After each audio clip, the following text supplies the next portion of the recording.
Few philosophers have more obviously changed the world than Hegel, both personally through his influence on German nationalism and indirectly through the work of his most famous philosophical disciple, Karl Marx, after whom a great many governments in our own day actually call themselves. So if we want to see some of the practical consequences of Hegel's ideas, all we have to do is look at the world in which we ourselves live. His influence on philosophy was correspondingly great. In fact, it's been said that the history of philosophy since Hegel can be understood as a succession of varying reactions against his work. He was born in Stuttgart in 1770. A teacher of one sort or another for most of his life, he eventually became professor of philosophy at Heidelberg and then in Berlin. As a philosopher, he was a late developer, but by the time of his death in 1831, he was very much the dominant figure in philosophy throughout the whole of Germany. The titles of some of his most influential works are The Phenomenology of Mind, The Science of Logic, The Philosophy of Right, and The Philosophy of History. Hegel had several followers who themselves became well known, but far and away the most famous is Karl Marx. Marx was born in Germany in 1818, and as a young student of philosophy was very much a Hegelian. He didn't become a socialist until his mid-20s, when he began to develop that rich and highly original mixture of German philosophy, French politics, and British economics, which is Marxism. Together with a wealthy young industrialist, Friedrich Engels, he wrote the Communist Manifesto in 1848. The partnership between Marx and Engels must be just about the most momentous collaboration in the history of ideas. Engels kept Marx for most of his life so that he could produce his writings, and it was a life spent largely in exile because of Marx's political activities. At the age of 31, he went to live in London and stayed there until his death in 1883. He's buried in Highgate Cemetery. For many years he worked in the British Museum, in its reading room, and it was there that he wrote his masterpiece, Das Kapital, published in 1867. Marxism isn't quite philosophy in the accepted meaning of the term, but there's obviously a major philosophical element in it, and that element always remained Hegelian. What I propose to do in this program is devote the bulk of the discussion to Hegel, and then show how some of the most important of the ideas we've been discussing were incorporated into Marxism. With me to do this is someone who has published excellent introductions to the works of both thinkers, Peter Singer, Professor of Philosophy at Monash University in Melbourne, Australia. Professor Singer, Hegel is notorious for being difficult to read, for being obscure. He's often described as the most obscure of all the major philosophers. Yet your little book about him has the conspicuous merit of discussing his central ideas in ordinary plain English. And I hope you're going to be able to do the same on this program. When you're confronted with the task of expounding Hegel's ideas, where do you find the most convenient place to start? I start with the philosophy of history, because the history in Hegel is quite concrete. Part of the difficulty with Hegel is that he's so abstract, but the history, because it's concrete, is an easy way in to the more abstract parts of his philosophy. Well, that in itself is already a new departure in philosophy, isn't it? Because no major philosopher before Hegel regarded history or the philosophy of history as being important. Yes, it is a departure. Compare it with Kant, for instance. Kant had a view of human nature as human beings eternally divided between their reasoning element and their brute desires. It's a bit like the old picture of man as halfway between the apes and the angels. And for Kant, that was just a fact of human nature. We would always be torn with this division, this conflict. But Hegel said, no, wait a minute, this isn't something immutable. Look at Greek society. Greek society, Hegel said, was more harmonious. People were not conscious of this gulf or division. Their desires were in harmony with their reason. So the point that Kant is talking about, this division, is something that has occurred historically, has developed with the rise of individual conscience in Protestant Europe. And because it's happened historically, it need not be a permanent feature. It could, in some other period, actually again be overcome and a harmony restored. Hegel looked at all important concepts in this historical way, didn't he? He saw them as being embedded in human life, in ways of life, in societies, and as societies change, so the concepts change. Isn't that right? Yes, that's absolutely right. He saw that there was development in the way history occurred, that it was always moving forward. It was always a process, never static. And he had a name for the way in which it moved forward. He called this the dialectical process. Now, can you explain exactly what, in Hegel's mind, the dialectical process was? Let's go back to the example I mentioned before. Greek society he saw as a harmony, but as a simple harmony. A simple harmony in the sense that people had not developed the alternative notion of individual conscience. There was harmony between the individual and society because individuals hadn't really thought about things themselves. Now, into that simple harmony, there came, in the person, in fact, of Socrates, whom Hegel considers a world historical figure, there came the idea of questioning this harmony. Socrates went around asking people, what is justice? What is virtue? And when they tried to answer, they realized that they'd accepted certain conventions which Socrates had no trouble in showing could not be sustained.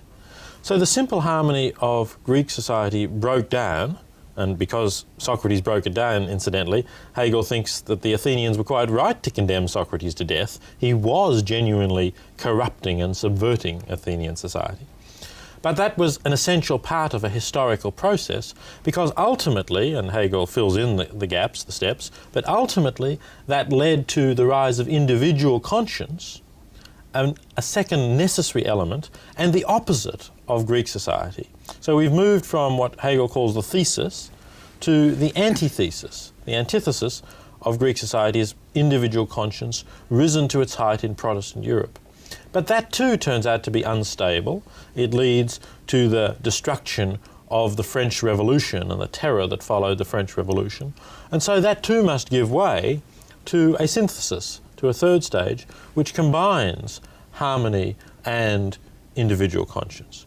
And very often in this process, that then again serves as the new thesis from which a further antithesis will arise and the process will continue.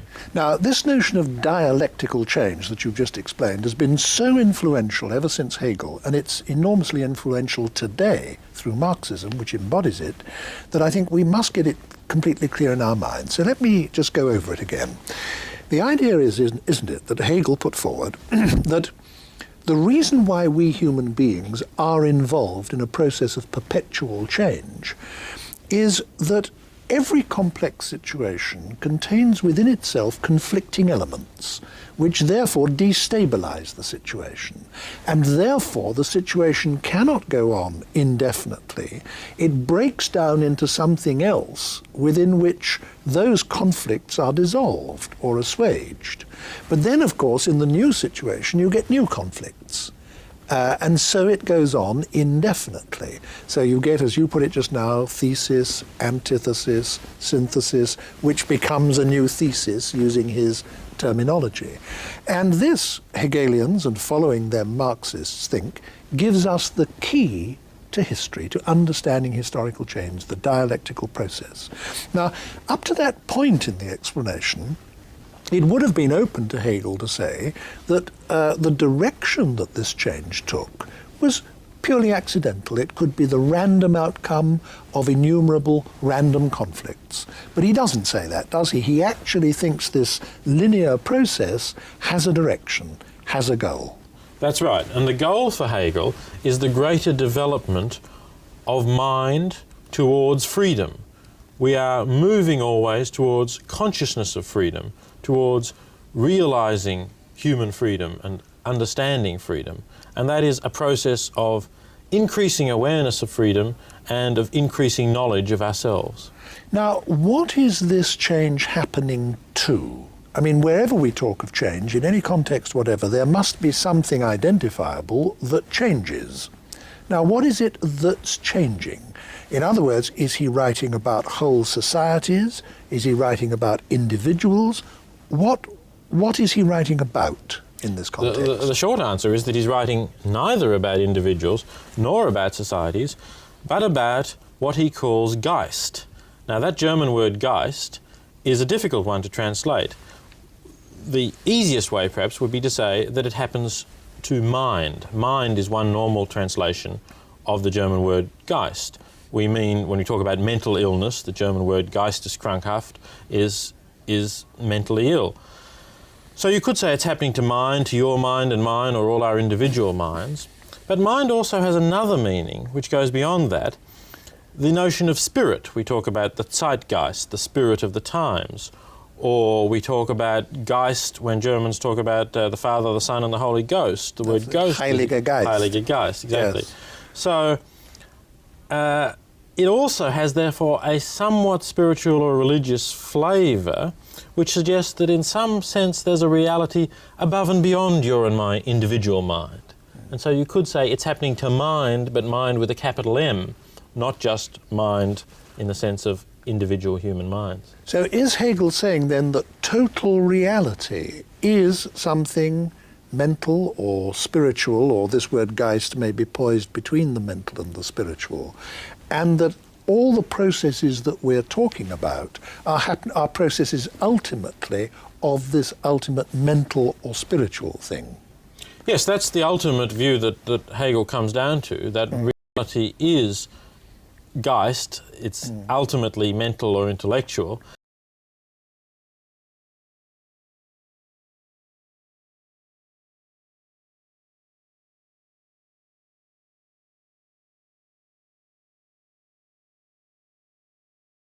Very familiar with something similar to this in the case of religious beliefs, even if we ourselves are not religious people. I mean, many religious believers, including many Christians, believe that all of reality is ultimately spiritual, and that all of reality ultimately has a spiritual or significance or meaning.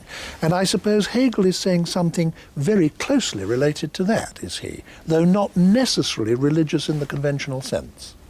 Yes, but the difference might be that the Orthodox Christian view, I think, holds that God is spiritual but separate from the world, and the world is mundane and material. Although it has a spiritual significance, certainly, but it's separate from it. But for Hegel, there's a closer union between the two. You could present the opposite of the Christian view by saying that Hegel is a pantheist, that he believes that God is in the world and in everything. That's perhaps not quite true either, but it's somewhere between the traditional Christian conception and the pantheistic one, that reality is part of God, everything is a manifestation of God, if you want to call it that.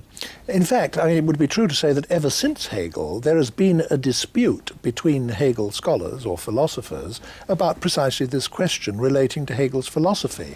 Is Hegel's philosophy ultimately religious or not? There are some who've said that it is, there are some who've maintained that it isn't. Which side of that debate do you come down on? I think that it is immensely valuable to try and interpret Hegel as if he were not religious, because then you find that you can make good sense of a large part of Hegel's philosophy in a non-religious way, just interpreting him as talking about mind, and the common element in mind being our common ability to reason, the fact that our minds are structured in similar principles. But I think I have to admit that though you can push that a long way, you don't really make 100% sense of Hegel in that way. The last 10% perhaps has to assume that there is some religious or quasi-religious view of mind or spirit that lies behind what he's saying. Now, we've talked about the view of reality as a historical process, which he introduced into Western thought. It's a major idea. And we've talked about this notion of dialectical change, which he introduced and which is a living idea to this day. Another important concept, which I think I'm right in saying he coined, certainly he made it famous, and which has come back again into what one might call intellectual fashion in recent decades, is the concept of alienation. Hegel had a great deal to say about alienation, didn't he? Now, what exactly did he mean by that term? By alienation, Hegel meant the idea that something which is in fact us or part of us seems to us foreign, alien, and hostile. Let me give you an example. He presents a picture of what he calls the unhappy soul, which is an alienated form of religion. The unhappy soul is the person who prays to a God whom he regards as all-powerful, all-knowing and all-good, and who sees himself by contrast as powerless, ignorant and base. So this person is unhappy because he demeans himself and puts all those qualities into some being which he sees as separate for himself. Hegel says that this is wrong. We are in fact part of God, or if you like, we are projecting our qualities into God, and we should take that back. The way to overcome that kind of alienation would be to realise that we and God are one, and that we have those qualities. They are not something separate and foreign to us. I was going to say, he would say specifically that these are human and perhaps only human qualities which we are projecting onto an all-powerful being, denying them to ourselves, when it is in fact we who have them. I mean, well, they originate with humanity. The claim that they are only human was actually made by one of his later disciples, Ludwig Feuerbach. He wouldn't have said that, but he would have said that we and that kind of divine spirit are all part of the same reality, Geist or mind. Now, you've explained very clearly, I think, how Hegel saw total reality as being a process of change which was moving forward in a certain way, the dialectical movement. What is it going towards? What is the goal? What's the end of this movement? The end point of the dialectical process is mind coming to know itself as the ultimate reality, and thus as seeing everything that it took to be foreign and hostile to itself as in fact part of itself. And that for Hegel is simultaneously a state of absolute knowledge, when mind knows, recognises at last itself as the ultimate reality, and also a state of absolute freedom, when mind, instead of being controlled by external forces, is able to order the world in a way that the world is in fact itself, and it only has to implement its own principle of rationality onto the world to organise the world rationally.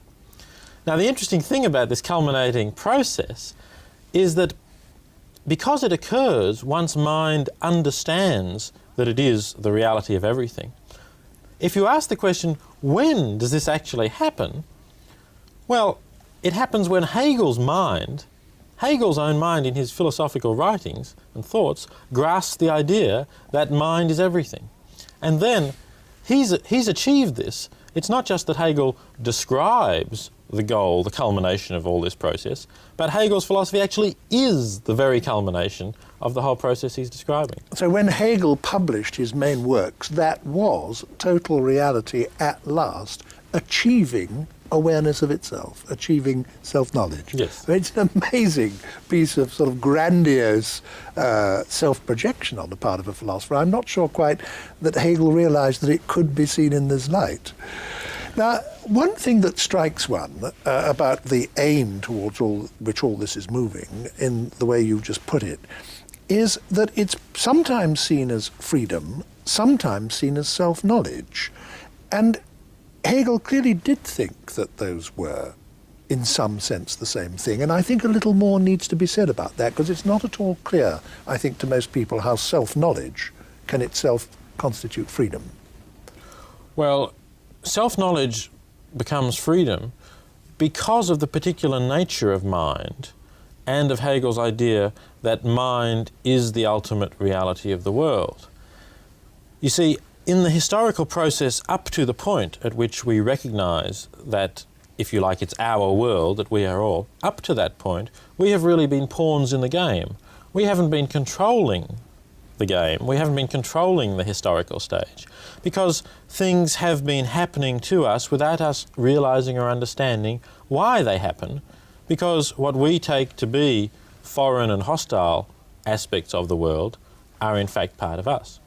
But once we come to see that we are everything in the world, then we understand the process. We've grasped, if you like, the laws of historical development, and we see that those laws are in fact our own reason. They are the very laws of our mind and our thinking. Was this behind the famous quotation that's often made from Hegel, the real is the rational and the rational is the real? That what exists does correspond to what is rational. That's yes, right. Yes. And when we come to see that, then we are free, because we see the rationality of reality, and it no longer strikes us as something contrary to our interests. We no longer struggle against it. We understand it as, in fact, our own rational principle, and we are free to flow along with it, and indeed to order it and direct it in accordance with those laws of reason. Now, one characteristic of Hegel's thought, which you've made very clear, is that he always sees ideas not just as existing in the abstract, and certainly not being timeless and unchanging in the way that, say, Plato saw them, but as being embodied in societies and institutions and historical realities which change. Now, given that fact, what sort of society does Hegel see this whole process as culminating in? What sort of society is it leading towards? Well, as you'd expect from what we've been saying, it's a rational society, a rationally ordered society. But I must make clear what that is for Hegel, because it's not the society of pure reason. Hegel saw the society of pure reason as typified by the kind of thing that the French revolutionaries wanted to do. You know, they didn't just get rid of the king and the nobles and of religion, but they tried to make everything rational. They said, why have months of irregular days? Why not make them all the same number of days? Why have weeks of 7 days? Let's make them 10, like our decimal system of measurement, and so on. Now, Hegel saw that as leading to a kind of madly abstract notion of reason, rather like, for instance, the view of a town planner who might look at a map of London and say, well, your streets all run crooked and traffic has to make detours and so on. Let's get rid of this. Let's tear all the buildings down, make nice straight streets. In each block we'll put a big high-rise apartment. We can fit more people in. You can have a smooth green lawn outside for the children to play, and it'll all be beautiful and ordered and rational. Well, we've actually had that in London, and it's been catastrophic. That's right. And Hegel would have predicted that it would have been catastrophic because it was abstract reason taken to an extreme. For Hegel, what a rational ordering of London town planning would be to look at the real, that is London as it exists, find what's rational in the real, and of course it has developed the way it did for certain reasons, so there's the rational element, and then try and follow those reasons through in a way that fulfills the rationale behind London's development without trying to raise it down and start anew, to get rid of some of the arbitrary and capricious points perhaps that are particular problems, but basically to find what's rational in what's real and enhance it and develop it and allow it to fulfill itself. One criticism that's always been brought forward against this conception of the state, the rational state, by liberal philosophers in the Anglo-Saxon tradition especially, is that by seeing the state as an organic whole which behaves rationally and orders everything rationally, Hegel leaves no room at all for individual dissent, criticism, freedom, one can say, eccentricity. There's no room in the system for the individual to behave as he likes. What's your comment on that? I don't think there's any evidence that Hegel was opposed to some individual freedoms, but what is true is that his view of freedom was not the standard Anglo-Saxon liberal view of freedom. To look at the difference between the two, let's shift to a somewhat different area, economics and the idea of freedom in the economic sphere, in the market. According to one view, the liberal view, freedom consists simply in people being able to do as they prefer. If I prefer to wear an orange shirt this spring, for instance, then I'm free if I can do that. If I prefer to buy a deodorant, I'm free if I can do that. And that's all that the liberal economist will ask. Are you free to choose the preferences that you have to fulfill them? But some of the more radical economists have questioned that, and they've said that's a very superficial notion of freedom. You should ask, why do you want to wear an orange shirt this season? Why do you want to use a deodorant? Why don't you accept that a certain amount of natural body odour isn't a problem or whatever? And the radical economists will say the reason is that you've been manipulated. There are people who want to make a profit out of you buying their deodorant, out of you thinking that the clothes and the colours you wore last season are no longer good enough this season. So you've been manipulated. You're not free. You have to ask not only can you do what you prefer, but why do you prefer what you prefer? Are they rational preferences? Are they preferences that satisfy your needs? Now, Hegel would have been in the latter camp. He would have said freedom is more than just ability to follow your own caprice. Freedom must consist in fulfilling yourself as a rational individual. Well, that sounds all very well, but surely what it's going to mean in practice is that I think I know what I want. I want to wear an orange shirt this spring, and I want to go out and buy a deodorant in hot weather. But we have a state, perhaps, which says, no, you think you want those, but those are not rational preferences on your part. We know what's best for you. We know even what you would want if your preferences were rational. In other words, you get a state that not only knows what's good for you better than you do yourself, you actually get a state that knows what you want better than you know yourself. And surely that's authoritarian in the extreme in its relation to the individual. I think in practice you're probably right, and I don't know that Hegel has any reply to that objection. The only thing that he can say is that while it might be very difficult in practice to work out how you could have a society in which individuals genuinely realise their rational self without an authoritarian state, that doesn't mean that you've overcome the problem by the liberal laissez-faire notion. I mean, we still do have to face that problem, that people's wants and desires might be being manipulated, and to the extent that they are, it's perhaps misleading to say that they're really free. In other words, it's still a problem, It's even still if a problem. Hegel doesn't necessarily have the right answer to it. Let's just take stock for a moment of where we've got in the discussion. Right at the very beginning, I asked you what you thought was the easiest way in to an understanding of Hegel's philosophy as a whole, and you replied that you thought the best starting point was with the philosophy of history. So we started there, and in fact we've continued our discussion in a straight line, so to speak, to the point that we've now reached. Well, now, are we now in a better position to understand other aspects of Hegel's philosophy than we were? I think we've already, in fact, grasped some of the essentials of Hegel's logic, for instance, one of its most abstract points, because we've grasped the dialectic, which is part of logic, the idea of the thesis, antithesis, synthesis. Now, in the logic, one of the points Hegel makes is that logic is not just a matter of form as separate from content, which is the way the traditional logic of Aristotle was interpreted. He says that form and content are together. And we can see why he says that, because he thinks that this dialectic is something that is realised in the actual process of history.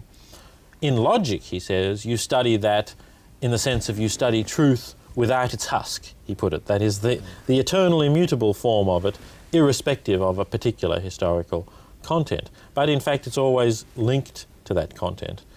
So that's one of the key ideas of the logic.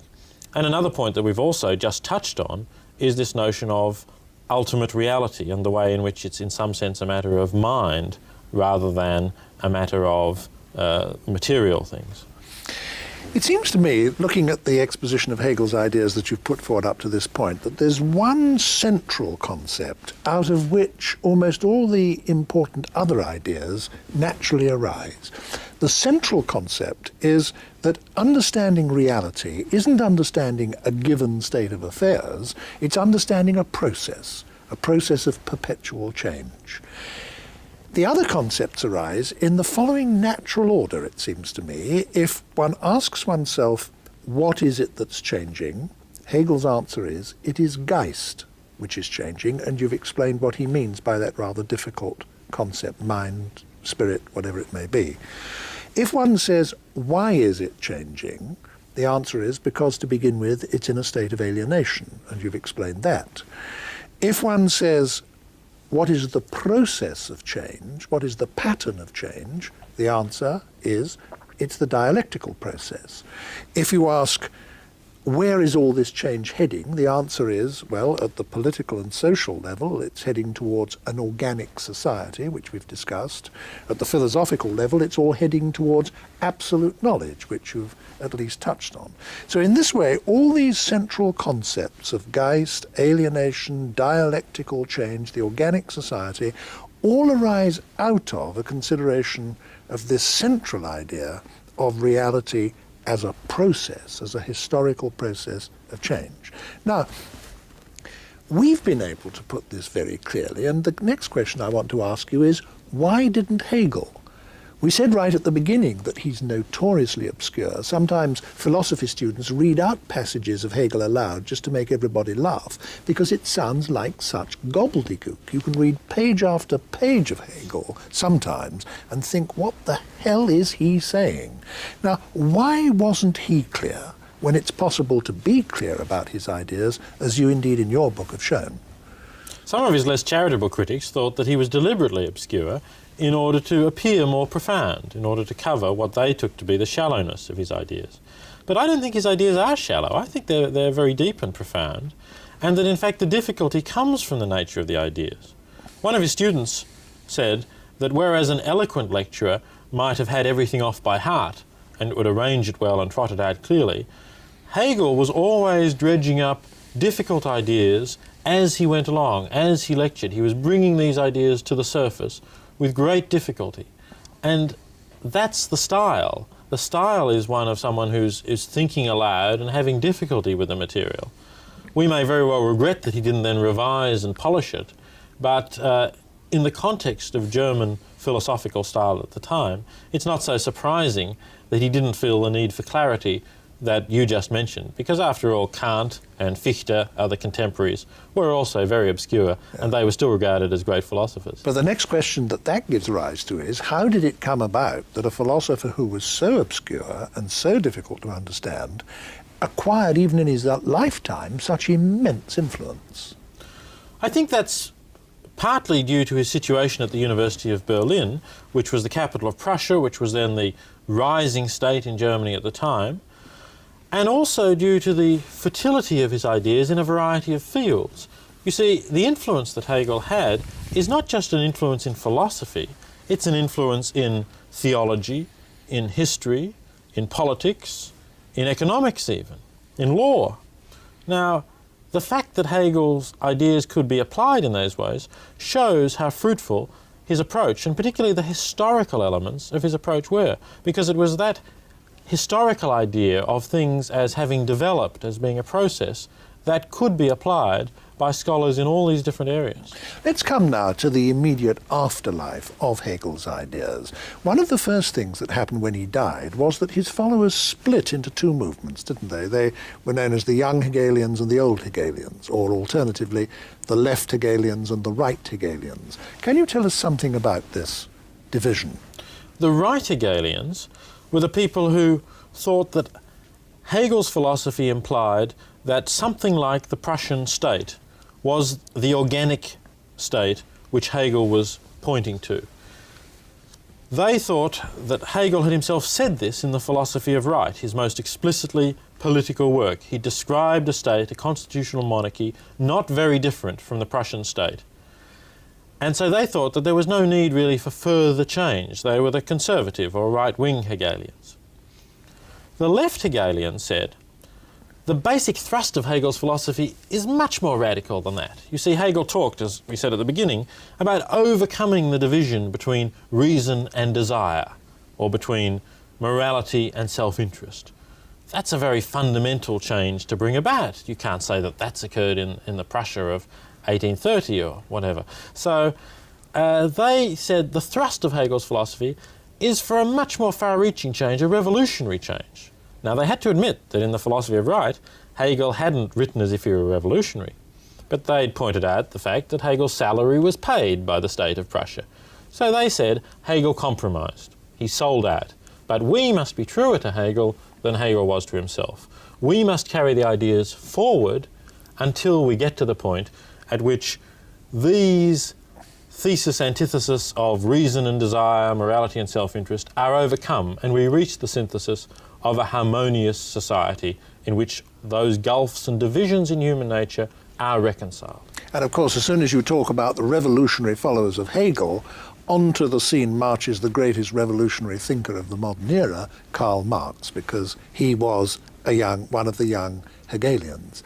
And I think it's very striking, after the whole of our discussion up to this point, to list the fundamental ideas of Hegelianism that we've talked about, which Marx simply took over and incorporated into Marxism. Among these are, first, the idea that reality is a historical process.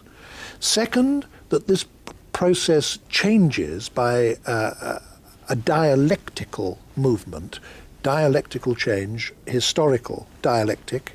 Third, that it's all going towards a goal. Fourth, that that goal is a conflict-free society. And fifth, that until we get there to the conflict-free society, we're condemned to remain in one form or another of alienation. Now, all these absolutely central ideas of Marxism were taken over lock, stock and barrel from Hegel. One has to say that there's one huge difference, and it's this, that whereas Hegel, as we've been saying all along, was an idealist, and to Hegel all these things were seen as happening to mind or spirit, to Geist, as you said, in the case of Marx, he saw all these things as happening to something material. Marx was a materialist. But the whole pattern of ideas remains the same. It's as if Marx has taken over a great long set of equations from Hegel, substituted a different value for X in the equations, matter instead of mind, but kept the whole set of equations in every other respect the same. That's right, and you can see it, for instance, in Marx's materialist conception of history, the key thing in Marx's thought, where history develops by the economic base, the material side, the forces of production, as dominating the mental, so that our ideas, our religion, our politics, all flow from the kind of economic structure that we have in our society.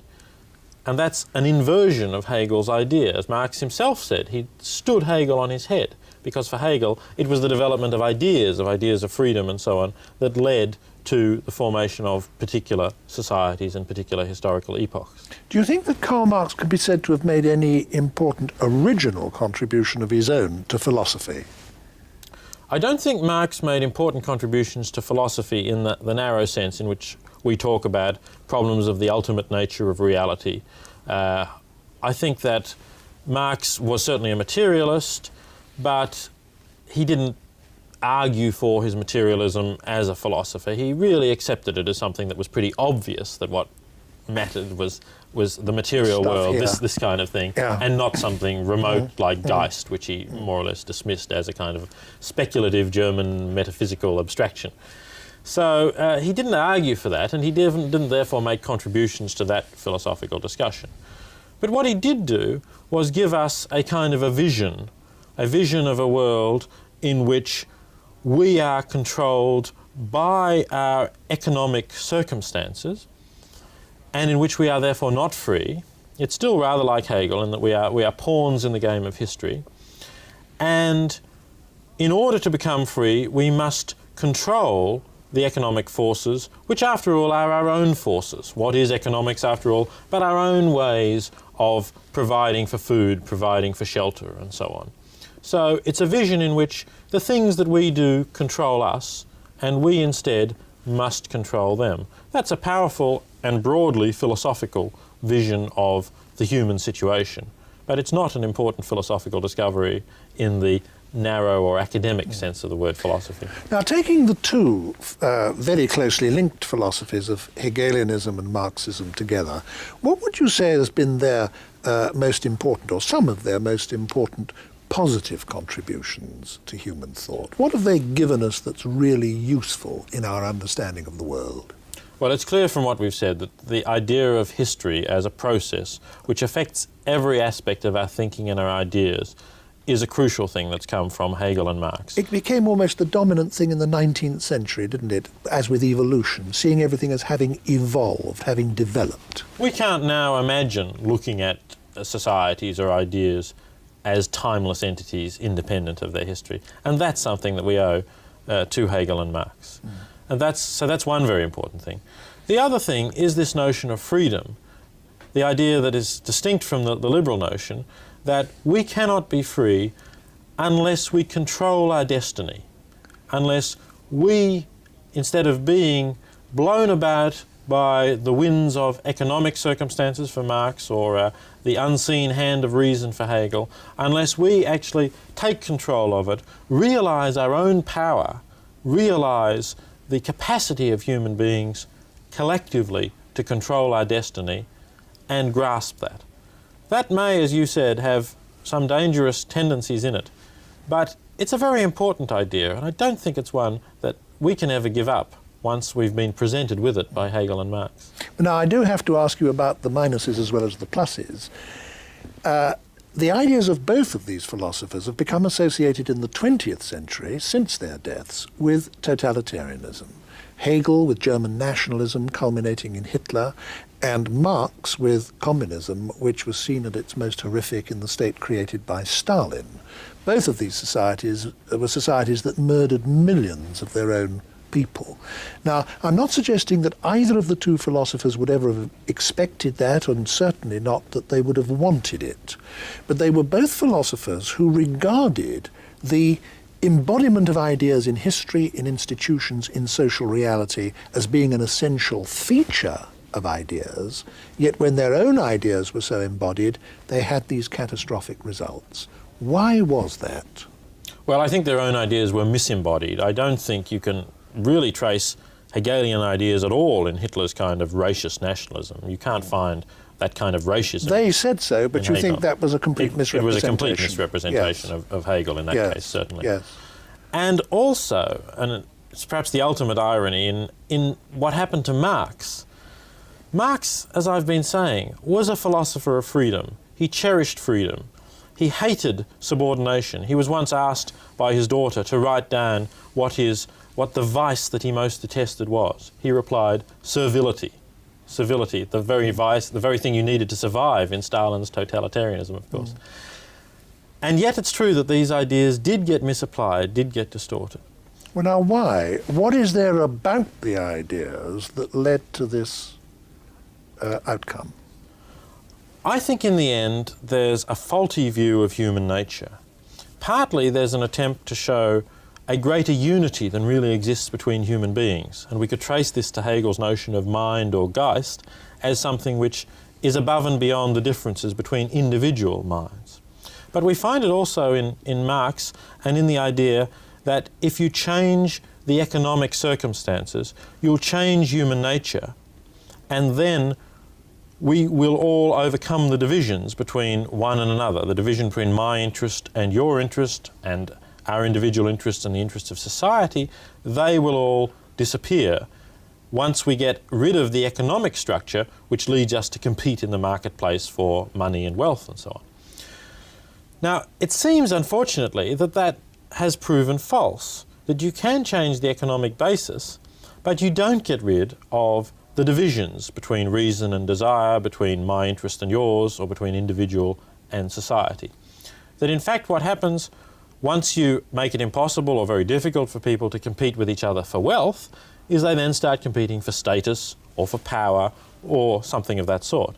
And that's no better than it used to be. In fact, you could say that in the case of Stalin's society, it proved to be worse. So I think that Marx was mistaken in thinking that human nature would change. Thank you very much, Professor Singer.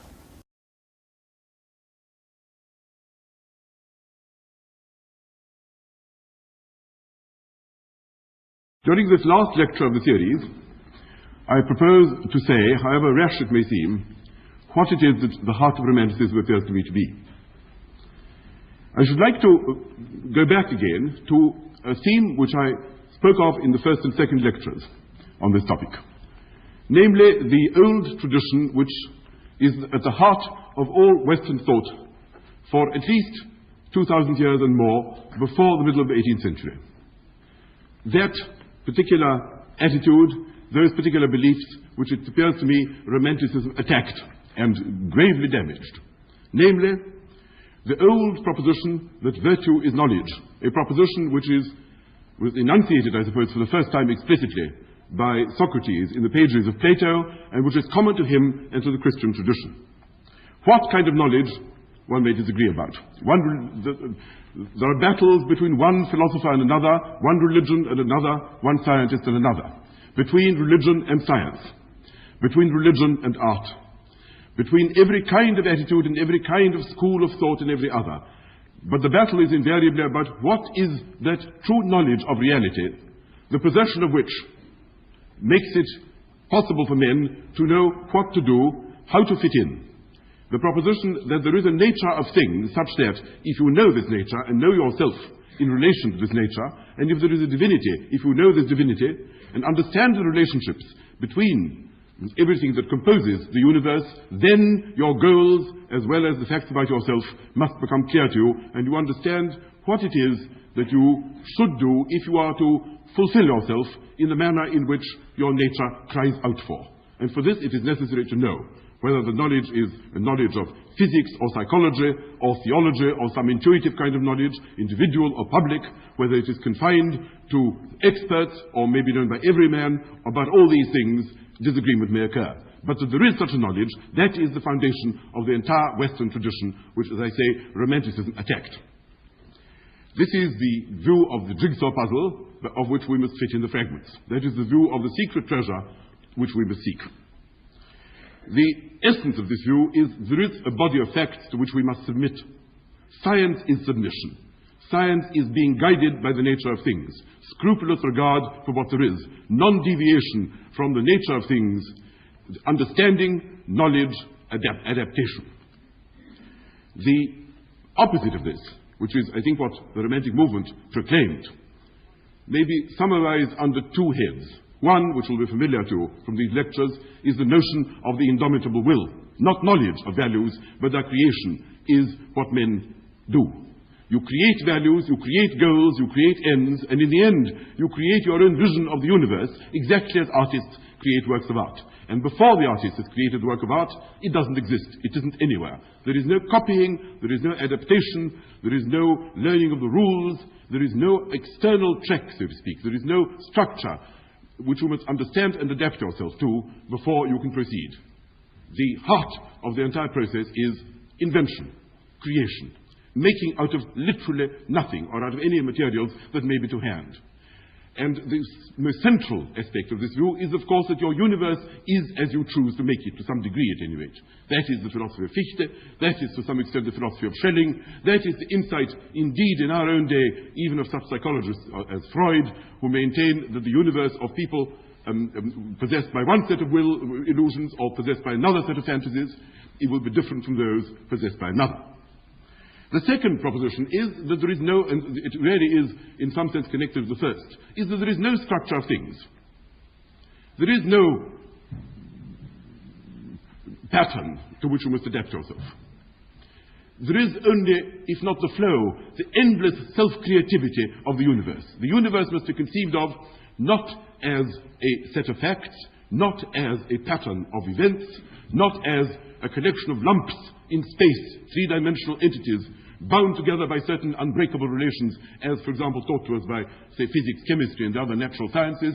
The universe is a process of perpetual forward self-thrusting, perpetual self-creation, which can either be conceived of as hostile to man, as, say, by Schopenhauer, or even to some extent by Nietzsche, which will overthrow all human efforts to trick it, to organize it, to feel at home in it, to make oneself some kind of cozy pattern in which one can rest. Either that, or friendly, because you can, by identifying yourself with it, by creating with it, by throwing yourself into this great process, indeed by discovering in yourself those very creative forces which you also discover outside, by identifying, on the one hand, spirit, on the other hand, matter, by seeing the whole thing as a vast self-organizing and self-creative process.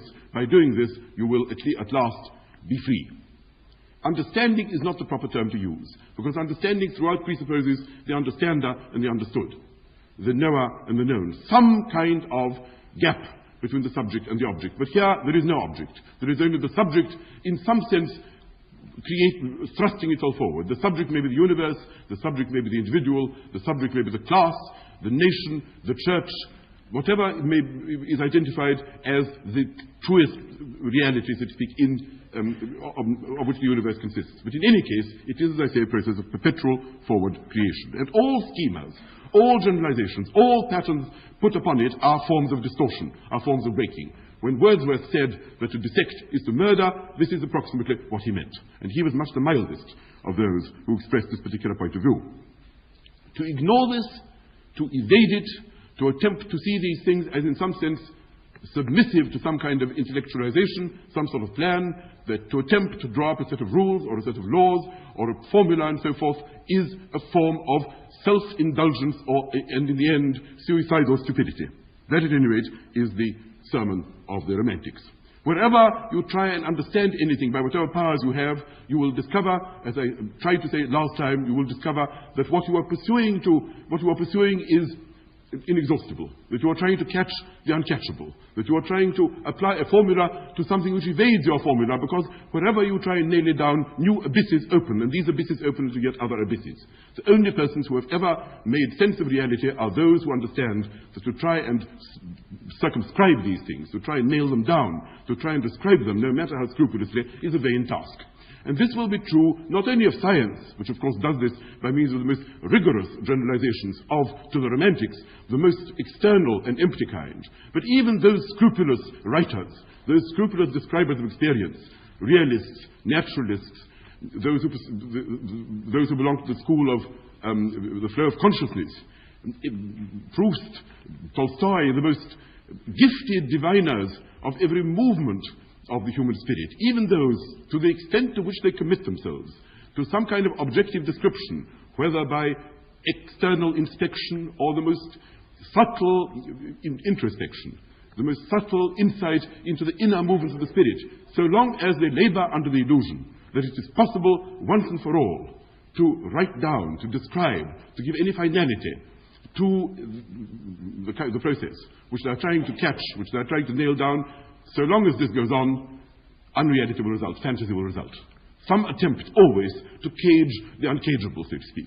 Some attempt always to pursue some kind of truth where there is no truth, to try and stop the unceasing flow, to catch movement by means of rest, to catch time by means of space, to catch light by means of darkness. That is the Romantic sermon. And when they ask themselves, how then one could begin to understand reality in some sense of the word understanding, how one might obtain some kind of insight into this without positively distinguishing oneself on the one hand as a subject and distinguishing it as an object without in the process killing it.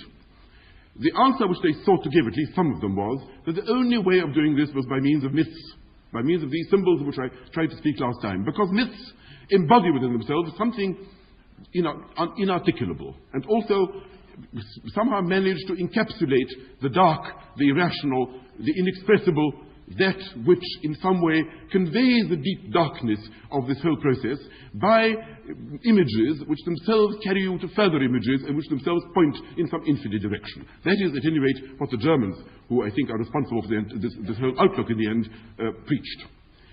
The Greeks, for them, understood life because Apollo and Dionysus were symbols, they were myths, who at one and the same time conveyed certain properties, and yet if you ask yourself what it is that Apollo stands for, what it is that Dionysus wants, the attempt to spell this out in a finite number of words, or even paint a finite number of pictures, was plainly an absurdity.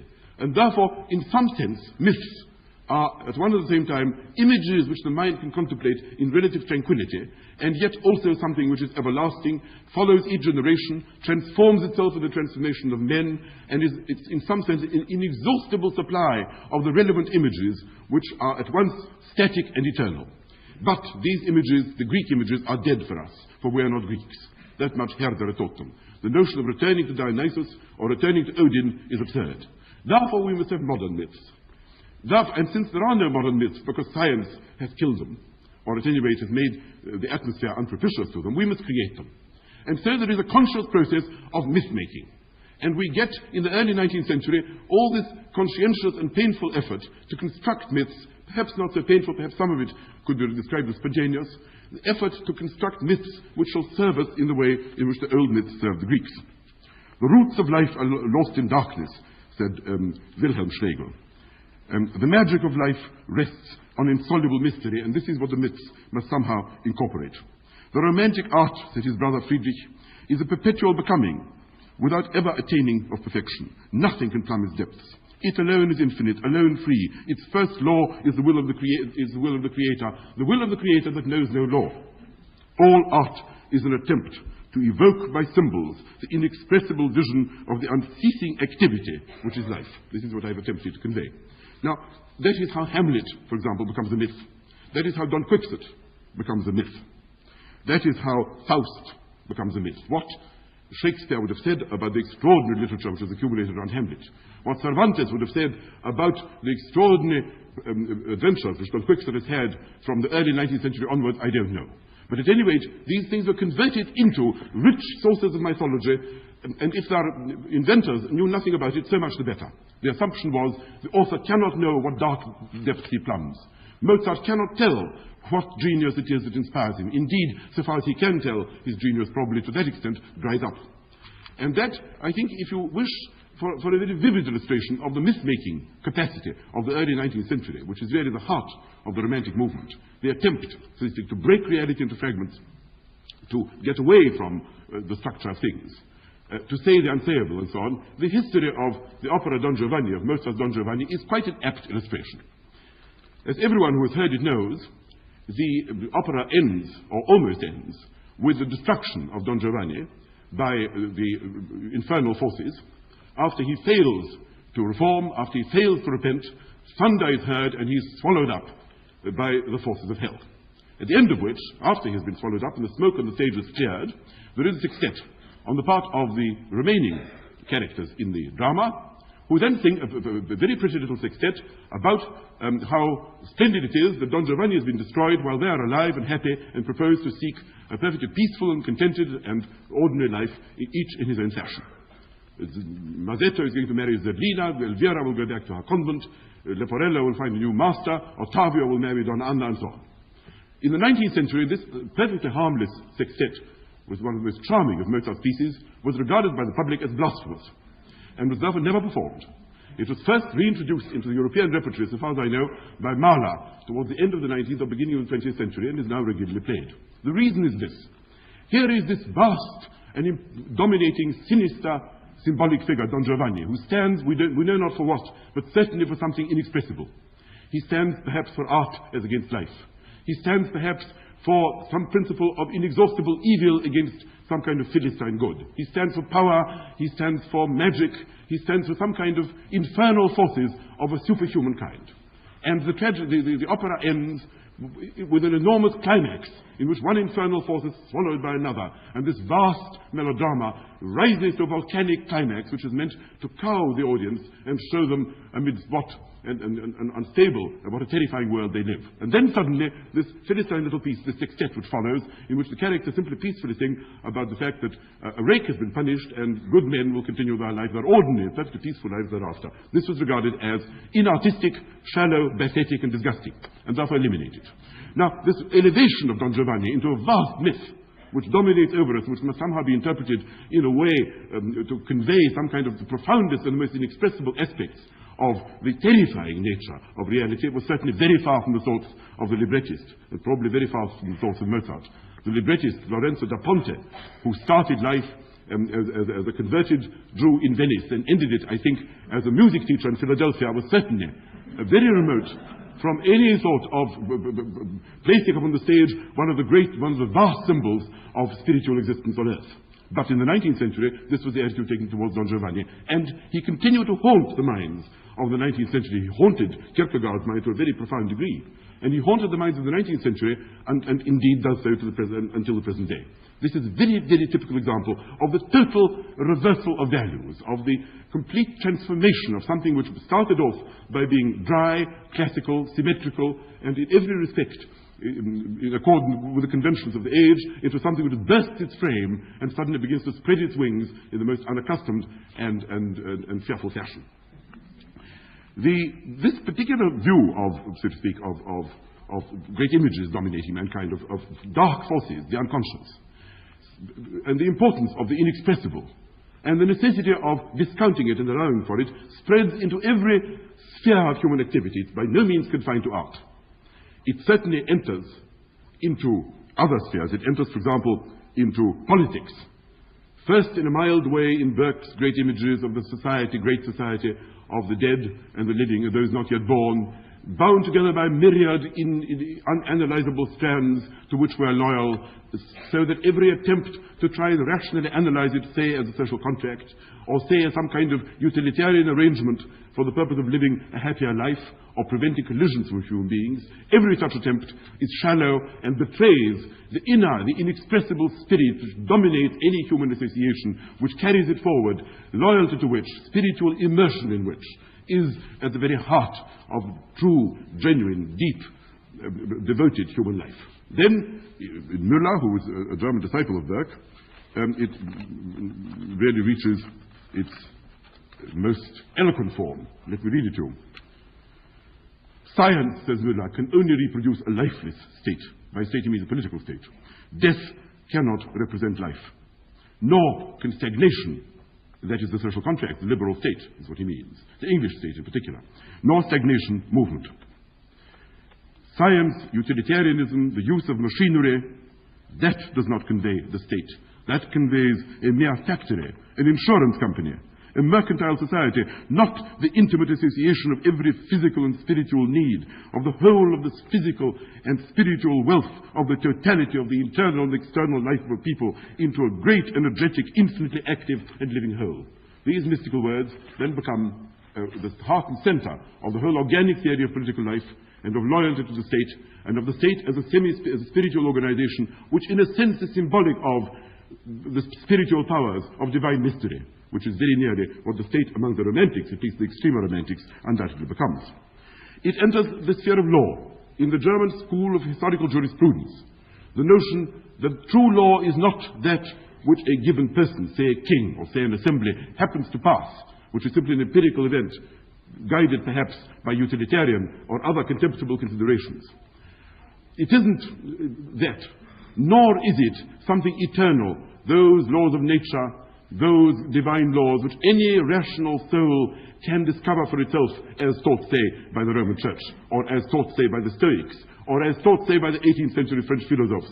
They may have disagreed about what these laws were or how to discover them, but they all agreed that there were certain eternal, immutable principles along which human life had to be founded, adherence to which made men moral, made men just, and made men good. This is denied. Law is the product of the beating force within the nation, of dark traditional forces, of its organic sap which flows through its body like a tree, of something which we cannot identify and cannot analyze, but which everyone who is true to his country feels coursing through his veins.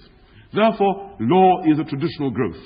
Law is something which is partly circumstances, but partly the inner soul of the nation, now beginning to be conceived as almost individual, that which between them they in some sense generate.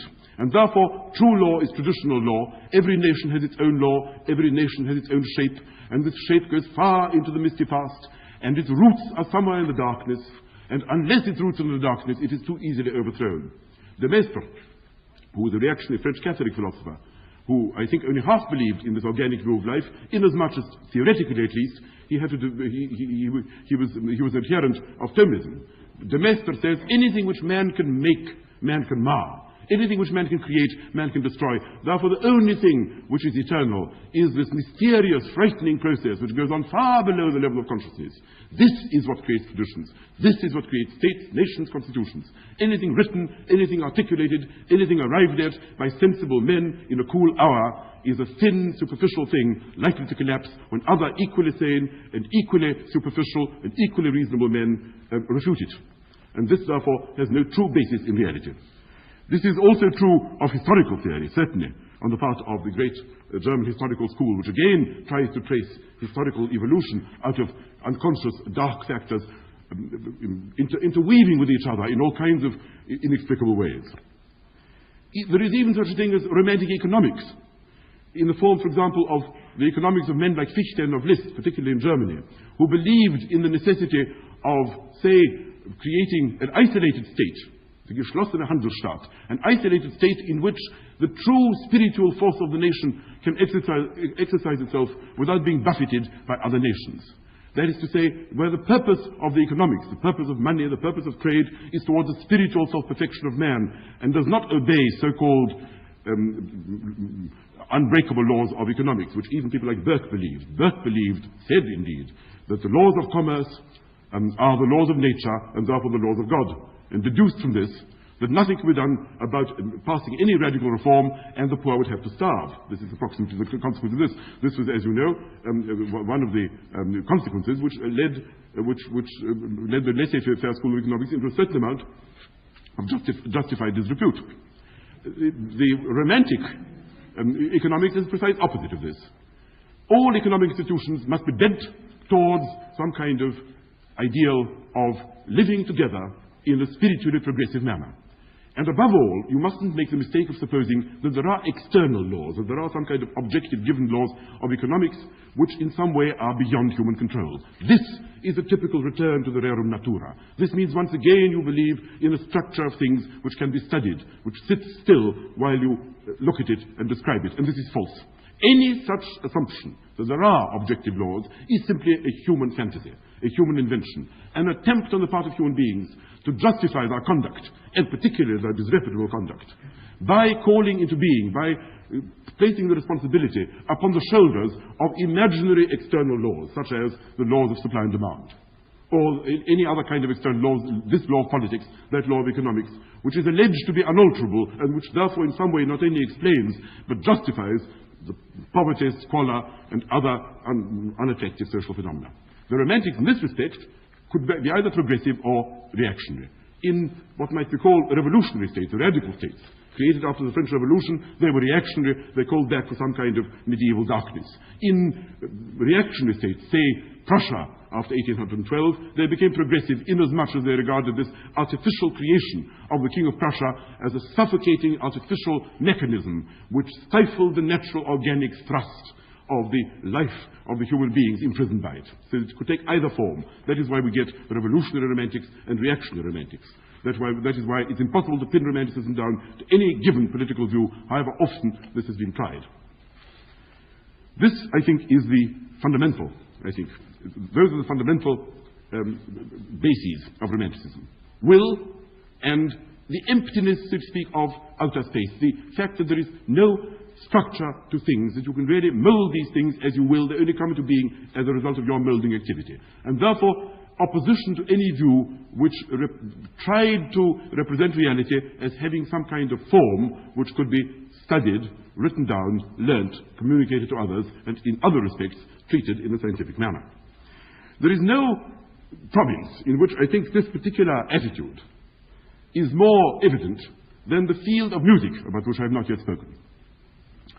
It's interesting and indeed even amusing to watch the development of attitudes towards music from the beginning of the 18th to, roughly speaking, the middle of the 19th century. In the 18th century, particularly in France, music is regarded as on the whole a fairly inferior art. Vocal music has its place because it heightens the importance of the words. Religious music has its place because it contributes to the mood which religion is meant to induce. But it is clear, for example, D'Urfey, towards the end of the 17th century, says that it is obvious that the visual art is far more sensitive to the spiritual life of man than, for example, the ear. Fontenelle, who was the most civilized man of his time, and indeed of most times, said when instrumental music first began to invade France, and sonatas began to appear, as against the kind of vocal religious music or operatic music to which he was used, which had a plot, which had explanation, which had some kind of extra musical importance. When sonatas appeared, he said, "Sonate, que me veux-tu?" Sonata, what do you want of me? And condemned instrumental music as a meaningless pattern of sounds, not really suitable for delicate or civilized ears. Perhaps this is a fairly common attitude in France, certainly in the middle of the 18th century. It comes out with particular vividness in the verses addressed by the essayist and dramatist Marmontel in the 70s to the composer Gluck, who at this period conquered the Paris stage. Gluck, as everyone knows, reformed music by placing music above the words and by forcing the words, so to speak, into some conformity with the true emotion and drama which he wished to convey by means of the music. The great musical reform of no longer using music as a mere accompaniment to the meaning of the actual dramatic words. This outraged Marmontel, who supposed drama and who supposed all art to have some kind of mimetic quality, that is to say, imitation of life. imitation of the ideals of life, imitation of imaginary beings, ideal beings, not necessarily real beings, but still some kind of imitation, some kind of relationship to actual events, actual persons, actual emotions, something which was there in reality, which was the business of the artist, if necessary to idealize, but at any rate to represent as it truly is. And music, which had no meaning by itself, which was simply a succession of sounds, was clearly non-mimetic. Everybody saw that. Words had something to do with the words spoken in ordinary life. Paints had something to do with colours perceived in nature. But sounds were very dissimilar to the sounds heard in rustling forests or to bird song. The kind of sounds which musicians used were clearly much remoter from any kind of ordinary human experience than were the materials used by other artists. Hence, he attacked Gluck in the following words. Let me give you the English version first, then I shall read the French. He has arrived, this mountebank from Bohemia. He has arrived preceded by his reputation. Upon the ruins of a superb poem, he makes Achilles and Agamemnon howl. He makes Queen Clytemnestra scream. He makes the indefatigable orchestra snore.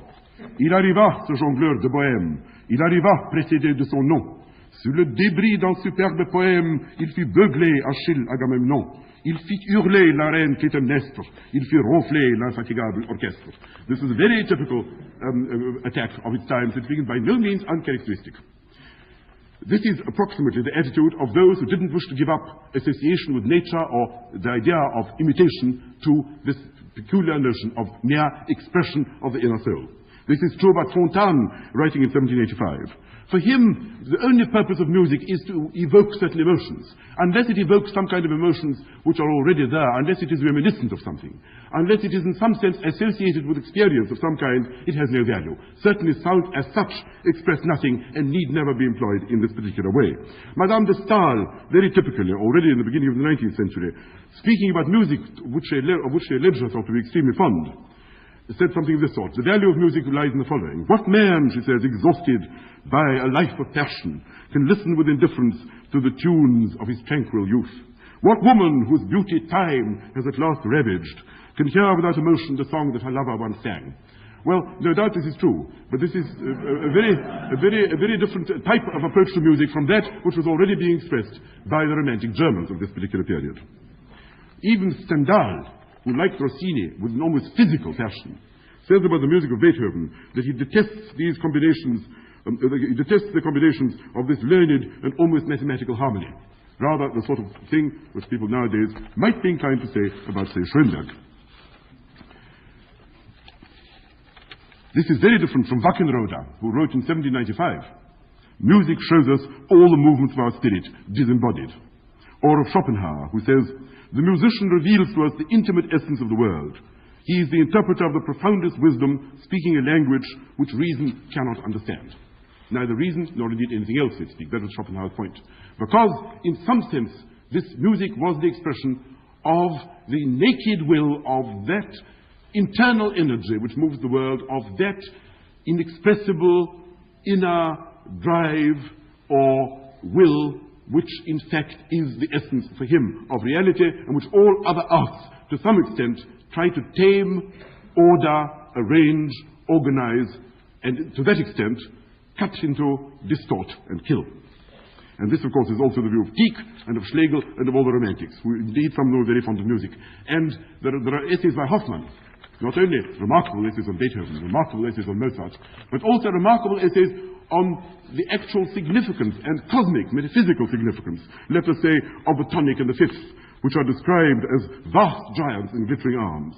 He also has a little essay on the true significance of, for example, the chord of A-flat minor, which is a very unlikely thing at that period to have been written about by any member of any other European nation.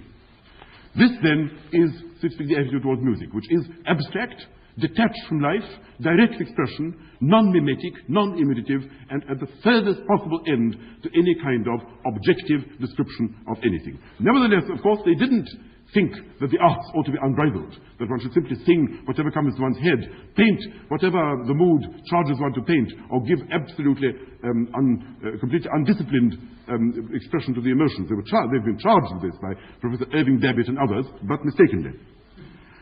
Schlegel says very clearly, Novalis, says very clearly, when storms rage in a poet's breast and he is bewildered and confused, gibberish results. A poet must not wander idly all day in search of feelings and images. He must have these feelings and images. Certainly, he must plainly allow these storms to rage, for how indeed can he avoid it? But then he must discipline it, then he must find the proper medium for their expression. Schubert said that the mark of a great composer is to be caught in a vast battle of inspiration in which the forces rage in the most uncontrolled way, and then to keep one's head in the course of the storm and direct the troops. This is quite clearly a far more genuine expression of what artists do than the remarks of the more unbridled romantics, who I think were unaware of the nature of art, inasmuch as they were not artists themselves. Who were these persons who so celebrated the will, who so hated the fixed nature of reality, and who believed in these storms and these untamable, these unbridgeable abysses and these unorganizable streams? It's very difficult to give any sociological explanation, although it ought to be done, for the rise of the Romantic movement.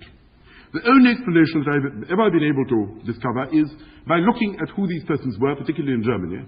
And the truth, of course, is that they were a remarkably unworldly body of men. They were poor, they were timid, they were bookish, they were very awkward in society. They were easily snubbed. They had to serve as tutors to great men. They were constantly full of insult and oppression. It's clear that in some sense they were confined and contracted in their universe.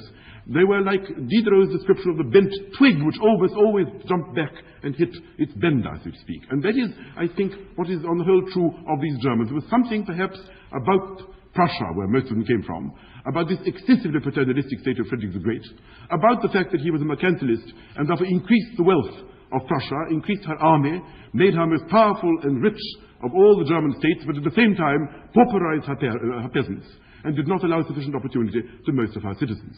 It is true, too, that these men, most of them children of clergymen and of civil servants and the like, received education which gave them certain intellectual and emotional ambitions, which, in view of the fact that too many jobs were perhaps held by persons of good birth in Prussia, where social distinctions were preserved in the most rigorous manner, because they weren't able to obtain full expression of their ambitions, did perhaps become somewhat frustrated and began to breed fantasies of every possible kind. There is something in that.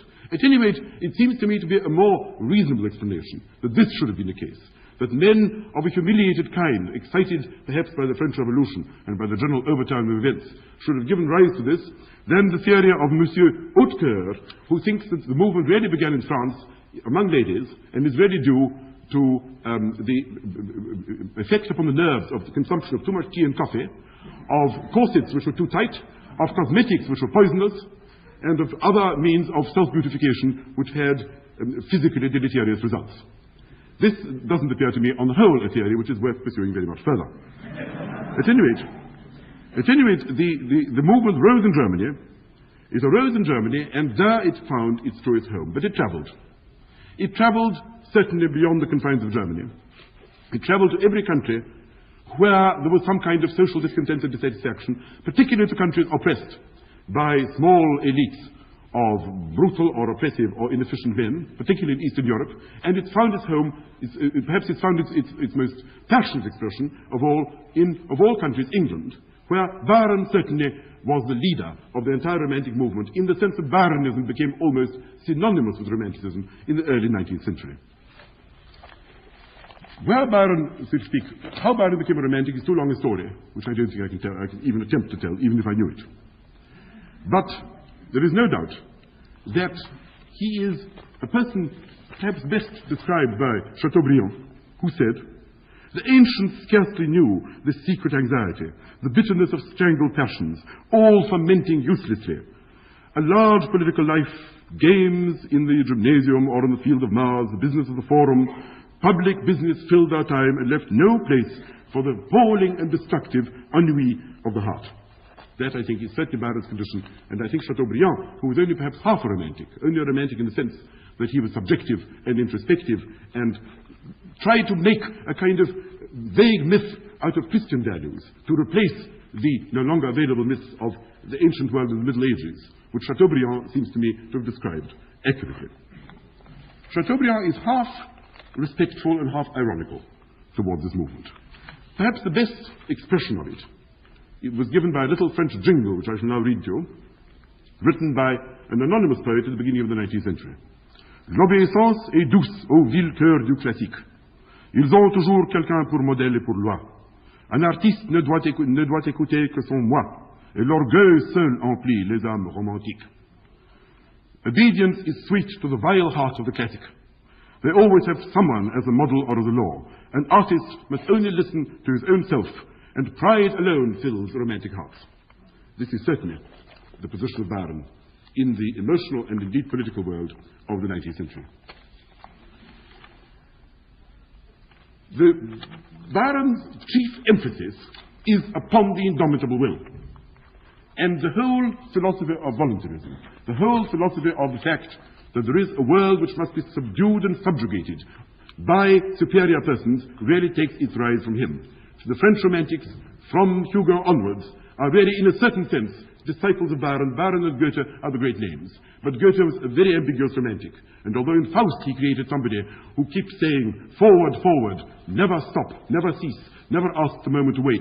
Over murder, over crime, over every conceivable obstacle, the romantic spirit must forge its way. Although Goethe said that, his later works and his life belied it. Byron acted his beliefs in the most convincing fashion. Let me read you typical lines of Byron which really entered into European consciousness and in a certain sense infected the entire romantic movement. Apart he stalked in joyless reverie, with pleasure drugged he almost longed for woe, and e'en for change of scene, and e'en the shades by which he means death.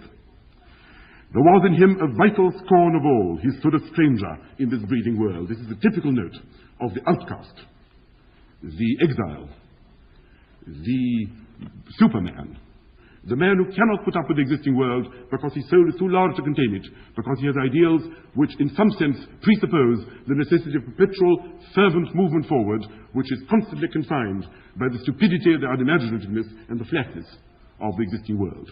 Therefore, the career, the lives of Byronic figures begin in scorn, pass into vice, from there to crime, to terror and to despair. That is the ordinary career of all these Jaurs and Laras and Cains who fill his poetry. So much he soared beyond or sunk beneath the men with whom he felt condemned to breathe. My spirit walked not with the souls of men, this is Manfred, nor looked upon the earth with human eyes. The thirst of their ambition was not mine, the aim of their existence was not mine. My joys, my griefs, my passions, and my powers made me a stranger.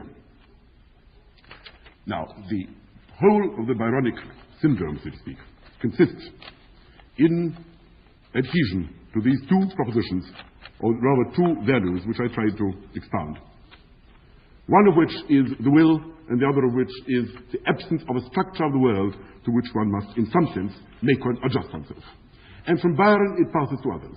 From Byron it passes to Lamartine, to Victor Hugo, to the French romantics, to Nodier, to the French romantics in general. From them it goes further to Schopenhauer, who sees man as being tossed in a kind of frail bark upon a vast ocean of the will, which has no purpose, which has no end, which has no direction, which man can only resist at his own peril, but with which man can come to terms only if he somehow manages to rid himself of this unnecessary desire to order, unnecessary desire to tidy himself up, unnecessary desire to create a cozy home for himself in this wild and unpredictable element. That is the only way in which he can do it.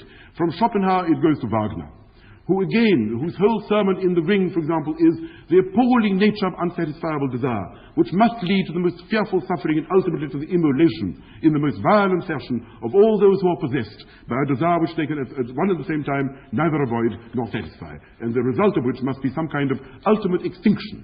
The waters of the Rhine rise and cover this violent, this chaotic, this unstoppable, this incurable disease by which all mortals are affected. That, I think, is the heart of the Romantic movement in Europe. Now, let me go back now and consider, so to speak, again, what the position is with regard to that long catalogue which I attempted to read during the first of these lectures, in the course of which I tried to show that Romanticism appeared on the surface to say everything and its opposite. It appears to me that if I am right at all, then perhaps it is possible to maintain that these two principles, the necessity of the will and the absence of a structure of things, may satisfy most of these criteria, and that the contradictions which appeared so stringent then are not perhaps quite so violent as they may seem to appear.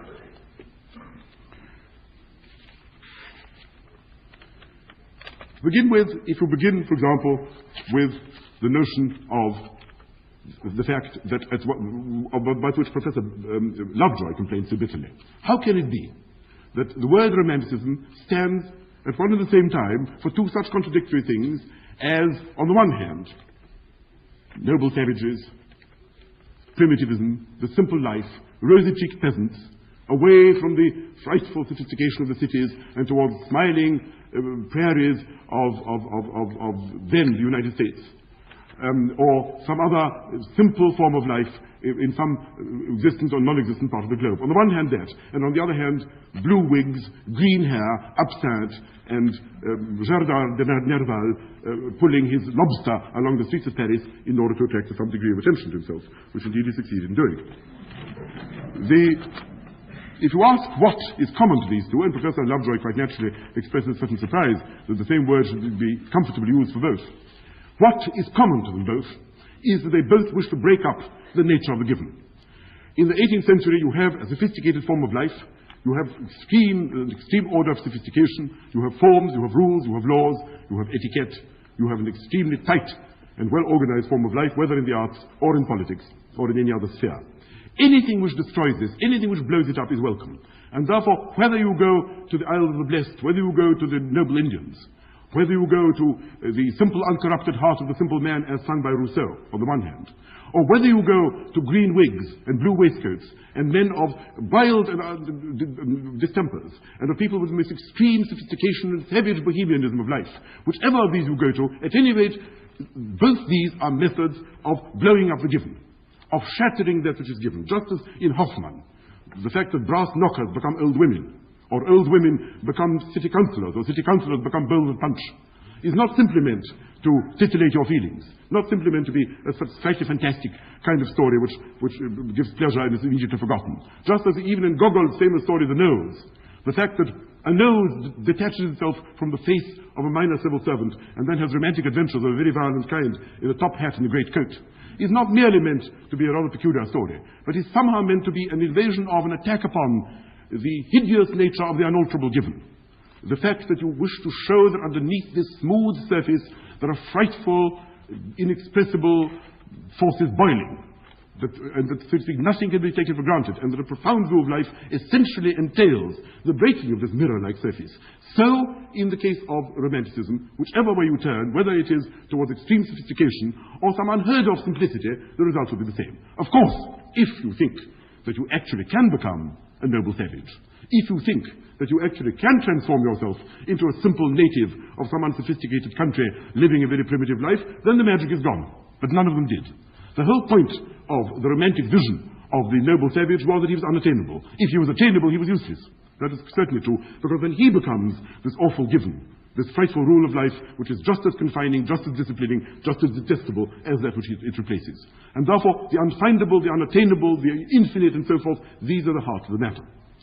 Similarly, for example, if you ask what is common to the enchanters and the phantoms and the griffins and the motes and the rattling and the ghosts and the gibbering bats which surround medieval castles, and the ghosts with bloody hands, and the fearful dark voices which reach you from all kinds of mysterious and terrifying ravines and so forth. What is the common to these and, let us say, the great spectacle of the peaceful organic Middle Ages with its tournaments, its heralds and its priests and its royal personages and its aristocracy, quiet, dignified, unalterable, and essentially at peace with itself? If you say what is common to both these, and both these are of course stock in trade to romantic writers, the answer is both these things, if placed alongside the daily reality of a beginning of an early industrial civilization in Lyon or in Birmingham, in some sense compromise it.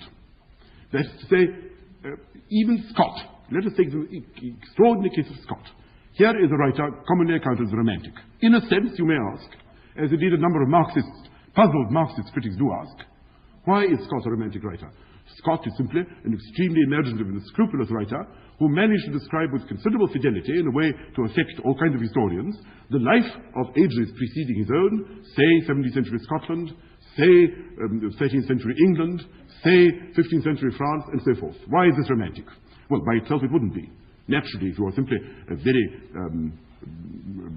faithful and scrupulous medieval historian simply describing the exact customs of your ancestors, you are simply being a historian in the best classical tradition.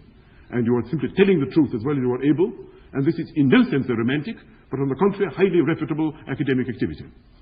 But Scott was a romantic writer. Why was this? Simply because he liked these forms of life. That is not quite enough. The point is that by painting these very attractive and delightful and hypnotic pictures of these ages, he placed alongside our values, by which I mean the values of 1810, the values of 1820, the values of his own contemporary Scotland or his own contemporary England or France, which were what they were, which were the values of the early 19th century. By the side of these values, whatever they may have been, Protestant, unromantic, industrial, at any rate not medieval, by the side of these he placed another set of values, equally good if not better, in competition with these.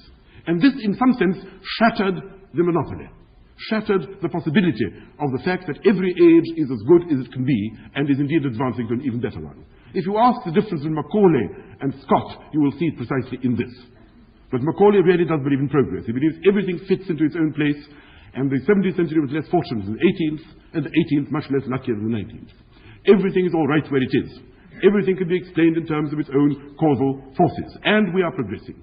Everything fits, everything advances at a certain cost, it may be, but at the same time, if it were not for human stupidity, human idleness, human perversity, and other dark forces, vested interests and the like, we should be progressing much faster. This he had in common, to some degree, with James Mill and the utilitarians. He believed in Bacon, he did not believe in mystical religion, that is plain. Now, that is a picture whereby you say there is a reality, it has a certain nature, we study it, we are scientific, we know more now than we used to know before. They didn't know how to become happy, we know it better. We don't know it perfectly, but we know it better. And our descendants will know it better still. Whether we ever get to the goal of a perfect society, stable, unalterable, with all possible and actual human wishes totally satisfied in a harmonious manner, nobody can tell, but it is not an absurd ideal. This is the jigsaw puzzle solved. If Scott is right, this cannot be true. This is like Herder again. If there are values in the past which are more valuable than those of the present, or at least in competition with them, if there is a magnificent civilization somewhere there in 13th century Britain, or in some remote part of the world, whether in space or in time, which is as attractive, if not more so, than the drab civilization in which we are living, but nevertheless, and that is the important thing, irreproducible. You cannot get to it. It can't be rebuilt. It must remain a dream. It must remain a fantasy. It must remain an object of disappointment if you seek it. If that is so, then nothing will satisfy you. Because two ideals have come into collision, and it is impossible to solve the collision. It's impossible to obtain a state of affairs which will contain the best of all these cultures, because they are not compatible. And therefore the notion of incompatibility, of plurality of ideals, each of which has its own validity, becomes part of the great battering ram which Romanticism employs against the notion of order, against the notion of progress, against the notion of perfection, classical ideals, the structure of things, and so forth. That is why Scott, surprisingly enough, is correctly called a romantic writer. No universal pattern, no great style, la ligne vraie, of which Diderot spoke, the real line, the underground tradition to which Mr. T.S. Eliot wished to penetrate. These are the things which are denied and denounced by the entire Romantic movement from the beginning to the end, as a fearful delusion, only likely to lead to stupidity and shallowness on the part of those who pursue it. This is nature methodized. This is Pope's nature methodized. This is Aristotle. This is what the Romantics most bitterly detested. And therefore, one must break up this order. One must break it up by going to the past, or by going within oneself and out of the external world, or one must go and seek to be one with some kind of great spiritual drive, which one will never completely identify oneself with, or one must somehow idealize some myth which will never quite come to pass, a Nordic myth, or a Southern myth, or a Celtic myth, or some other myth, it doesn't matter which, class, or nation, or church, or whatever it may be, which will constantly drive you forward and which will never be fulfilled, and the essence and value of which is that it is strictly unfulfillable, so that if it were fulfilled, it would be worthless. That, I think, is the heart and essence of the Romantic movement, so far as I can see. Will and the life as not as a man, as an activity, as something which cannot be described because it is perpetually creating. You mustn't even say itself, for there is no self. There is only movement. That, I think, is the heart of the Romantic movement. Now, something perhaps ought to be said about its consequences. About its consequences almost in the present day. And it has certainly had them. It has had them to a very vast degree, but of course it was met by certain counterforces which to some extent softened the blow. For there is no doubt, whatever else may be said about Romanticism, that it did put its finger, so to speak, upon something which Classicism had left out, upon these unconscious dark forces, upon the fact that the classical description of men, and the description of men by scientists or scientifically influenced men, such as Helvetius, let us say, or James Mill, or H.G. Wells, or Shaw, or Russell, is not the whole of man. There were certain aspects of human existence, particularly the inward aspects of human life, which were totally left out and which therefore distorted the picture in a very violent degree. One of the movements, certainly, which it led to in the present, is the so-called existentialist movement in France, about which I should like to say a few words. For existentialism seems to me certainly the truest heir of Romanticism. Before I speak of it, let me make plain what I think to be certain common qualities. For the great achievement of Romanticism, and that is with which I started my lectures, was that unlike most other great movements in human history, it literally succeeded in transforming certain of our values to a very profound degree. That is what made existentialism possible. Let me first speak about these values, and then I shall attempt to show how it penetrates this modern philosophy, and how it enters into certain other phenomena of modern life as well, such as, for example, the emotive theory of ethics or fascism, each of which it has profoundly influenced. I think I mentioned already, but I think I must now put greater stress on the fact that a new cluster of virtues appeared with the Romantic movement. Since we are wills, and since we must be free in the Kantian or Fichtean sense, motive counts more than consequence. For consequences cannot be controlled, but motives can. Since we must be free, and since we must be ourselves to the fullest possible degree, the great virtue, the greatest virtue of all in a sense, is what existentialists call authenticity, and what the Romantics called sincerity. Now, as I tried to say before, this is new. I don't believe that in the 17th century, as I think I said to you, if you had a religious conflict between, say, a Protestant and a Catholic, it would have been possible for the Catholic to say the Protestant is a damnable heretic and leads souls to perdition. But the fact that he is sincere raises him in my estimation. The fact that he is sincere, that he is prepared to lay down his life for the nonsense in which he believes, is a morally noble fact.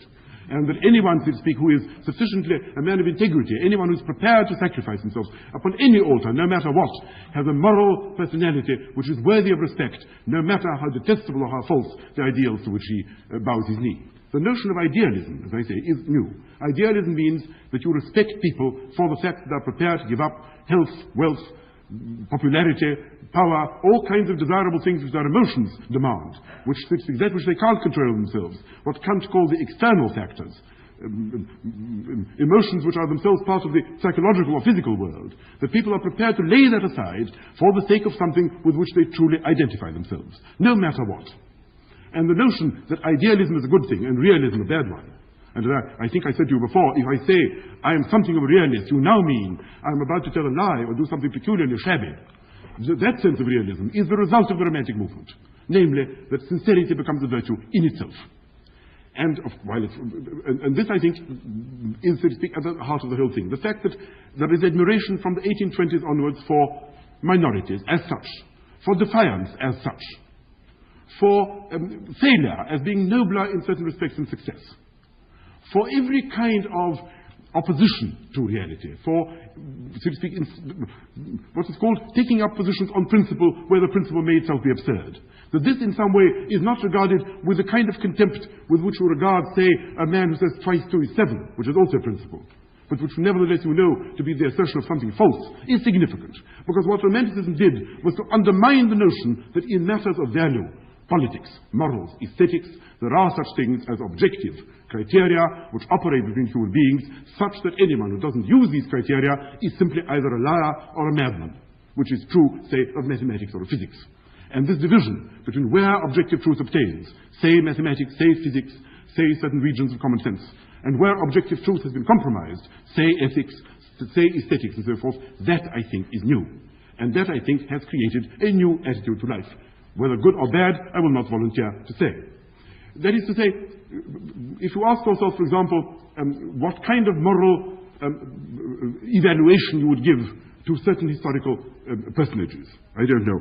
Let us say you compare utilitarian figures who conferred benefits on mankind, say Frederick the Great, or Kemal Pasha, let us say, about whom you might think that their private characters were not irreproachable, about whom you might say that they were perhaps, in certain respects, hard-hearted, or brutal, or cruel, or were not at all free from certain impulses which, on the whole, human beings disapprove of. At the same time, there is no doubt they improved the lives of their peoples, they were competent, they were efficient, they raised the level of life, they created great organizations which have lasted, and they have been the source of a great deal of satisfaction, strength, and happiness to a large number of persons. On the one hand, these.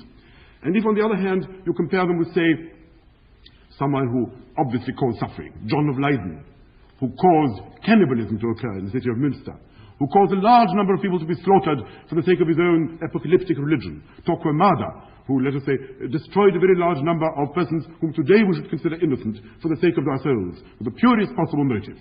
Supposing you ask yourself which of these persons you rate higher, in the 18th century there would have been no doubt. Frederick the Great clearly comes above a religious madman. Today, people would suffer from certain doubts.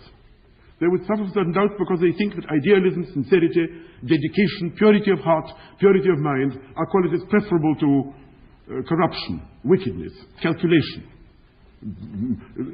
egoism, mendacity, the desire to exploit other people for one's own benefit, which these great state founders undoubtedly were guilty of. And therefore, we are in some sense children of both worlds. Our peculiar position is that we are heirs to Romanticism because Romanticism broke that great single mold in which humanity, in one way or another, had marched hitherto, the philosophia perennis. We are in some sense products of certain doubts. We can't quite tell. We give so many marks for consequence, so many marks for motive. And we oscillate between the two. If it goes too far, if someone is a Hitler, then we don't think that his sincerity is necessarily a saving quality, although in the 30s it was much argued in his favor. At the same time, he must go very far indeed and flout values which are of an extremely universal kind. So that in some sense we are still members of some kind of unified tradition. But the field within which we now oscillate freely, the amount of allowance we make is far, far greater than it has ever been before. And for this, the Romantic movement is to a great degree responsible, inasmuch as it preached the incompatibility of ideals, the importance of motive, the importance of character, or at any rate so to speak, of purpose, over consequence, over efficiency, over effect, over happiness, success, and position in the world. When Hölderlin said, happiness is not an ideal, happiness is tepid water on the tongue. When Nietzsche said, man does not desire happiness, only the Englishman does. This was a sentiment which on the whole would not have been laughed at in the 17th or 18th centuries. At least, I think not. And I think this is perhaps the direct product of the Romantic movement. Now, as to existentialism. The central sermon of existentialism is essentially a romantic one, namely, that there is in the world nothing to lean on. If you try and explain your conduct and you say, c'est plus fort que moi, it's too strong for me, emotion overcame me, or there are certain principles of an objective kind which, although I hate it, I must subserve, or I have received orders from an institution which is eternal or divine, or which is of an objectively valid character, and although I may not like it, it has given the order, it being laws of economics, it being the Ministry of the Interior, it being whatever it may be. It has given the orders, and it has a right to my validity. Once you begin doing this, you are simply using alibis. You are simply pretending that you are not deciding, when in fact you have decided, but don't care to face the consequences of the fact that it is you who have decided. Even when you say, I am partly unconscious, I am the product of unconscious forces, I cannot help it, I have a complex. It is not my fault, I am driven. It is because my father was unkind to my mother that I am today the monster that I am.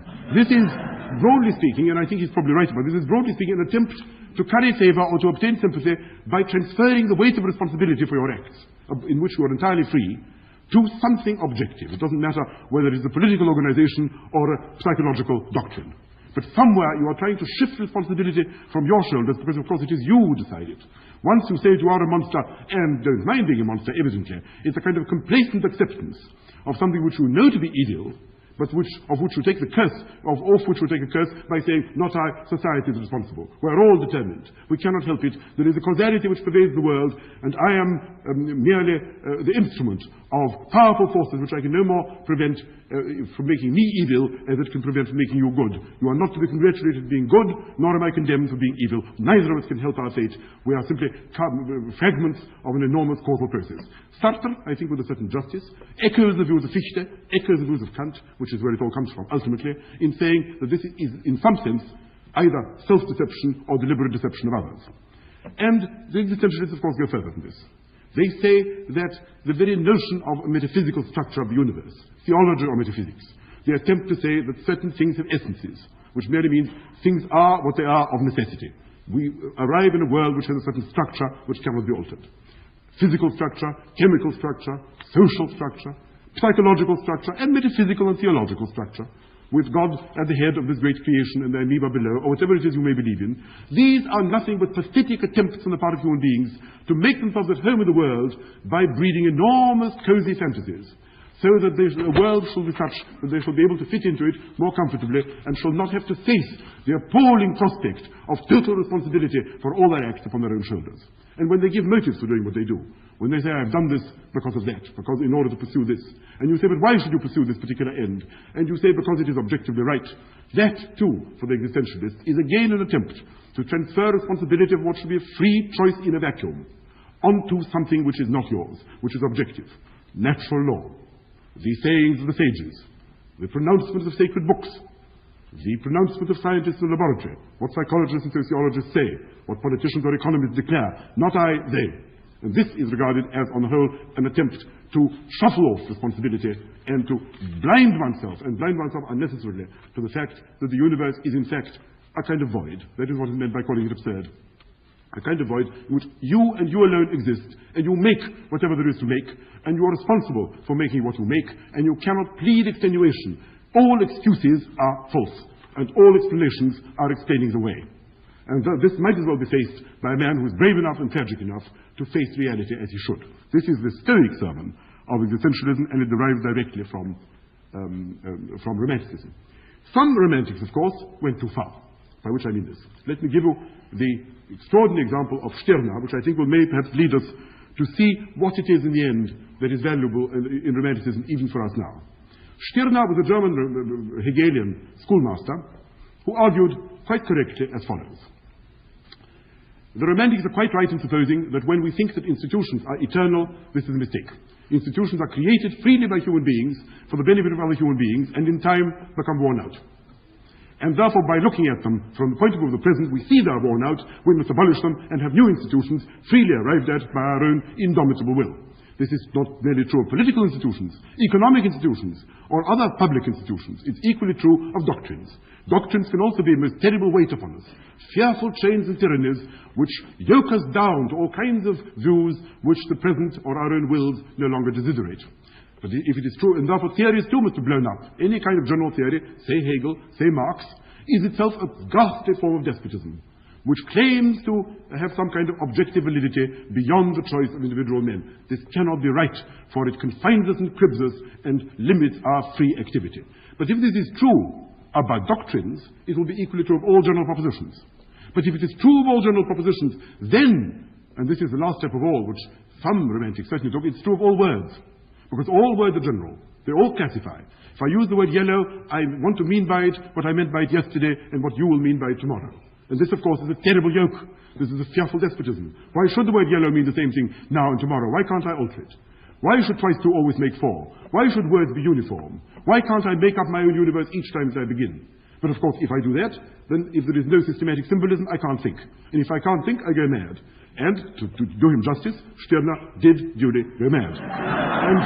And ended his life very honourably and very consistently in a lunatic asylum, as a perfectly peaceful, harmless lunatic somewhere in the middle 60s.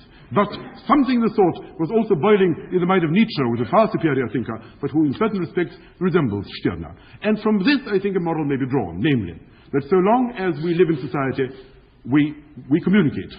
Those with whom if we did not communicate, we should hardly be men. Among the definitions of what we mean by a human being is someone who understands at any rate a portion of what we say to him. To this degree, then, there must be some degree of common common values, common language, common communication, and some degree of common values. Otherwise, there will be no intelligibility between human beings. But a human being who cannot understand what any other human being says is scarcely a human being. He is on the whole pronounced abnormal. To the extent to which there is normality, there is communication, there are common values.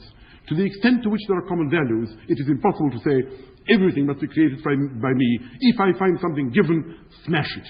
If I find something structured, destroy it, in order to give free play to my unbridled imagination. And to this extent, Romanticism, if it's driven to its logical conclusion, does certainly end in some kind of lunacy. In a certain sense, fascism too is an inheritor of Romanticism, and that is an inheritor not because it is irrational, plenty of movements have been that, or because it believes in elites, plenty of movements have been that. The reason why fascism owes something to Romanticism is again because of this notion of the unpredictable will, either of a man or of a group, which forges forward in some impossible to organize, impossible to predict, impossible to rationalize fashion. That is the whole heart, so to speak, in a certain sense, of fascism. That is the whole heart. The whole heart of fascism was what the leader will say tomorrow, how the spirit will move us, where we shall go, what we shall do. That cannot be foretold. The hysterical element, the hysterical self-assertion, and the nihilistic destruction of existing institutions because they confine the unlimited will, which is the only thing which counts for human beings. The superior person who crushes the inferior because his will is stronger, that is a direct inheritance. In an extremely distorted and garbled form, no doubt, but still an inheritance from these romantics of whom I have been speaking. And this certainly has played an extremely powerful part in our lives. The whole thing, indeed, is an attempt to impose an aesthetic model upon reality, to say everything should obey the rules of art. If you are an artist, then perhaps some of these propositions which I've tried to utter during the last 6 lectures have a great deal of validity. The attempt to convert life into art presupposes that human beings are stuff. That presupposes they are simply, in some sense, material, even as paints or sounds are material. And to the degree to which this is not true, to the degree to which human beings, in order to communicate with each other, are forced to recognize certain common values, are forced to recognize certain common facts, are forced to live in a common world, to the extent to which not everything which science says is nonsense. Not everything which common sense declares is untrue, because to say that is in itself a self-contradictory and absurd proposition. To this extent, Romanticism in its full form, and even its offshoots in the form of both existentialism and of fascism, seem to me to be fallacious. Let me end on one further note. What can be said we owe to Romanticism? Well, we owe a great deal to it. We owe the notion of the freedom of the artist, and the fact that neither he nor human beings in general can be explained by oversimplified views such as were prevalent in the 18th century and such as are still enunciated by over-rational and over-scientific analysts of either human beings or groups. I think we owe to Romanticism also the notion that a unified answer to human affairs is likely to be ruinous. That if human beings, if you really believe that there is one single solution to all human ills, and this solution you must impose at no matter what cost, you are likely to become a violent and despotic tyrant in the name of your solution, because your desire to remove all obstacles to it will end by destroying those creatures for whose benefit you offer the solution. The notion that there are many values, that they are incompatible, the whole notion of plurality, the whole notion of inexhaustibility, the whole notion of the, so to speak, in some sense, imperfection of all human answers and arrangements, the notion that no single answer which claims to be perfect and true, whether in art or in life, can in principle be perfect or true. That, I think, we certainly owe to the Romantics. And so, a rather peculiar situation has arisen. Here are the Romantics whose chief burden is to destroy ordinary tolerant life, to destroy philistinism, to destroy common sense, to destroy peaceful avocations of men, to raise everybody to some passionate level of self-expressive experience of such a kind as perhaps only divinities in the older works of man were supposed to exercise. This is the ostensible sermon, the ostensible purpose of Romanticism, whether among the Germans of whom I speak, or in Bayern, or among the French, or whoever it may be.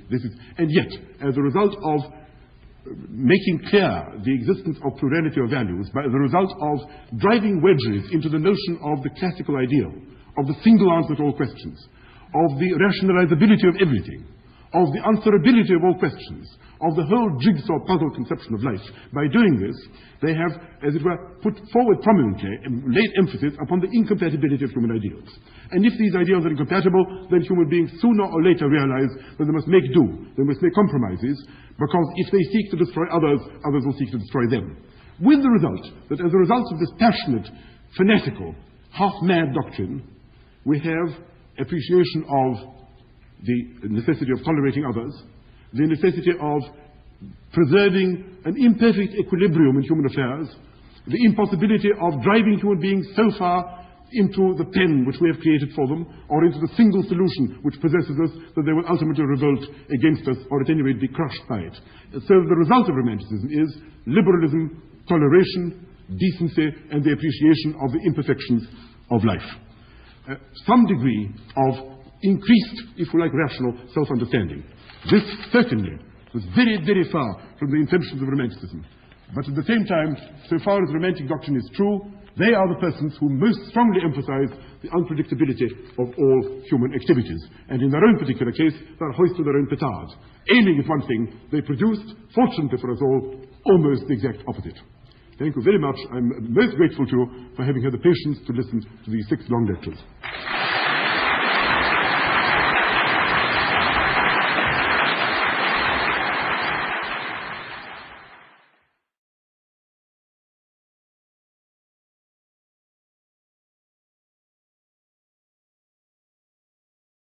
One important reason the revolution was inevitable, Karl Marx thought, was that in a capitalist society the labour force was alienated. Marx's critique of alienation was developed while he was in exile in France. The Industrial Revolution was underway, and the young Marx, for the first time, mingled with workers and was appalled by their poverty. Jonathan Wolfe is a professor at University College London and author of Why Read Marx Today? Jonathan Wolfe, welcome to Philosophy Bites. It's very nice to be back again. The topic we're going to focus on today is Karl Marx, but specifically Karl Marx on alienated labour. I wonder if you could paint the picture of Marx's concerns at the time he was writing about alienation. Marx's main work on alienation is a work known as the 1844 manuscripts, also known as the Paris manuscripts, also known as the economic and philosophical manuscripts. Marx was trained as a philosopher. He was steeped in German philosophy, but also post-Aristotelian philosophy. He wrote a thesis on Epicurus and Democritus. But he couldn't get a job teaching philosophy in Germany. He was far too radical. He was an atheist. He kept the wrong company. So he began as a journalist, and as a journalist he had to get very interested in politics. He had to write about the conditions of the peasants in Moselle. He had to write about laws against the theft of wood and so on. Looking at political issues radicalized him to such a degree that he became very unpopular in Germany and had to leave. He moved to Paris. At this point he had met Engels, and Engels convinced him that he really needed to study economics as well. That's the background to his writings on alienation. Colloquially, alienation is just being left out of something, really, isn't it? It's the sense that you're not part of a group, but that's not what he means. Alienation, it does sound like a feeling. You feel alienated from or alienated against, perhaps. So if we were to use the term alienation in ordinary language, we'd probably mean a feeling of exclusion. And that certainly is part of what Marx means by alienation. But for Marx, he takes it much, much further. He's not the first person to use the term alienation. It's a technical term in German philosophy, and Hegel used the term as well. The general idea is of things that belong together coming apart. Within German philosophy, the things that come apart are essence and existence. Could you just explain that a bit? The essence of what comes apart from the existence of what? Well, good question. For Marx, he's talking about the essence of human beings and the existence of human beings. Human beings have a particular essence in the sense of what would be the good or ideal life for human beings. And so for the essence to come apart from existence is merely to say that human beings are not living in accordance with the way they ought to live. But isn't that the human condition, that we are always failing to achieve what we might achieve? Marx would say that's the human condition under capitalism. not necessarily the human condition, and that we can conceive of social situations in which human life is lived in accordance with its essence. This would be the goal of social thought and action, i.e. we do live the good life. We'll come back to what the good life might be, but for the time being, can we just try and separate out some of the strands of alienated labour? What is the worker characteristically alienated from under a capitalist society? In the 1844 manuscripts, Marx claims that the worker is alienated in 4 different ways under capitalism. OK, so let's take them one at a time. What's the first one? The first one is in some ways the most straightforward, is alienation from the product. Imagine someone on a production line or someone in a factory makes things and those things are taken away from the worker. The worker doesn't come to own them after having made them. Now, you might think that's just what capitalism is. It's a system in which people are paid to produce things and someone else gets to own them. That's the nature of the system. But in a series of writings, it's clear Marx means something rather more dramatic. It's not just that the product is taken away from the worker, but rather the product sort of reappears in alien form. One thing to bear in mind on all the notions of alienation, it's not just that something is removed, 2 things come apart, but what is lost reappears in some sort of alien form. It will often be that something that is part of the human essence comes back to dominate or oppress human beings in some unexpected way. So let's take an example of that. The workers are on a production line making chairs. The chairs go out of the factory to a shop. How then are they alienated from those chairs? When Marx says the workers are alienated from their products, he doesn't necessarily mean only that each individual worker is alienated from the product made by that individual worker. Rather, it's better to read him as saying that workers collectively are alienated from the products of workers collectively. We often confront the world as if we're sort of strangers to it. I'm looking at this rather interesting recording device here, a microphone. I have absolutely no idea how any of this works. This was an object that was invented by a human being, refined by many human beings. Thousands probably have been involved in the technology, millions in manufacturing the various bits over time that go together, and none of us have a clue about how it works unless we're experts. So in that way, we're alienated from these products. The economist Milton Friedman used to give the example of a pencil as an account of the miracle of capitalism. He would stand there, in fact he did this on TV, with a simple pencil with a rubber in the end, and he would say, no one on earth knows how to make a pencil. There are so many different technologies involved, yet we take it absolutely for granted. There is something more that needs to be said here. Part of the product isn't just these physical objects that we're making, but also the social conditions under which we make them. One of the consequences of capitalist production is not just objects, but capitalism. That is a social structure in which some people are rich, some people are poor and have to work for the people who are rich. As the worker produces objects, these objects are appropriated by the capitalist who sells them for profit and becomes richer. So the capitalist then has even greater power over the worker. The more the worker produces, the more the worker is producing the means of his own domination. To take this even further, think now of the capitalist system as a whole. Now, we're used to the idea that there are booms and busts, there are recessions. Why is that? Why do we have an economy which seems to be out of control in this way? Because after all, what is the economy?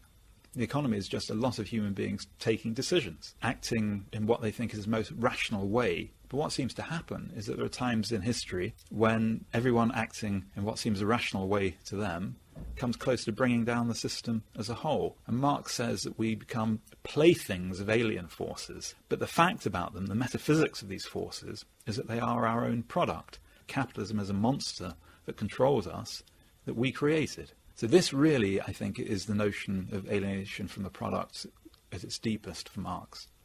But it's not just the product, it's the process that is alienating in some sense as well for Marx. Yes, exactly. That brings us to the second distinct category of alienation, which Marx calls alienation from productive activity. And here he has particularly production line technology in mind. Human beings, in producing, reduce themselves to a level of a machine. So that human beings have this tremendous potential. Human beings can, Marx says, even create in accordance with the laws of beauty. But for most workers under capitalism, certainly as Marx saw it, they didn't exercise their will or consciousness or design. They were just told what to do, act in a mechanical way. And Marx says that although human beings are essentially productive, we feel most human when we're away from work, when we are eating, drinking and procreating, which is a sort of parody of what human life should be, because we should be at our most human when we're creative and working.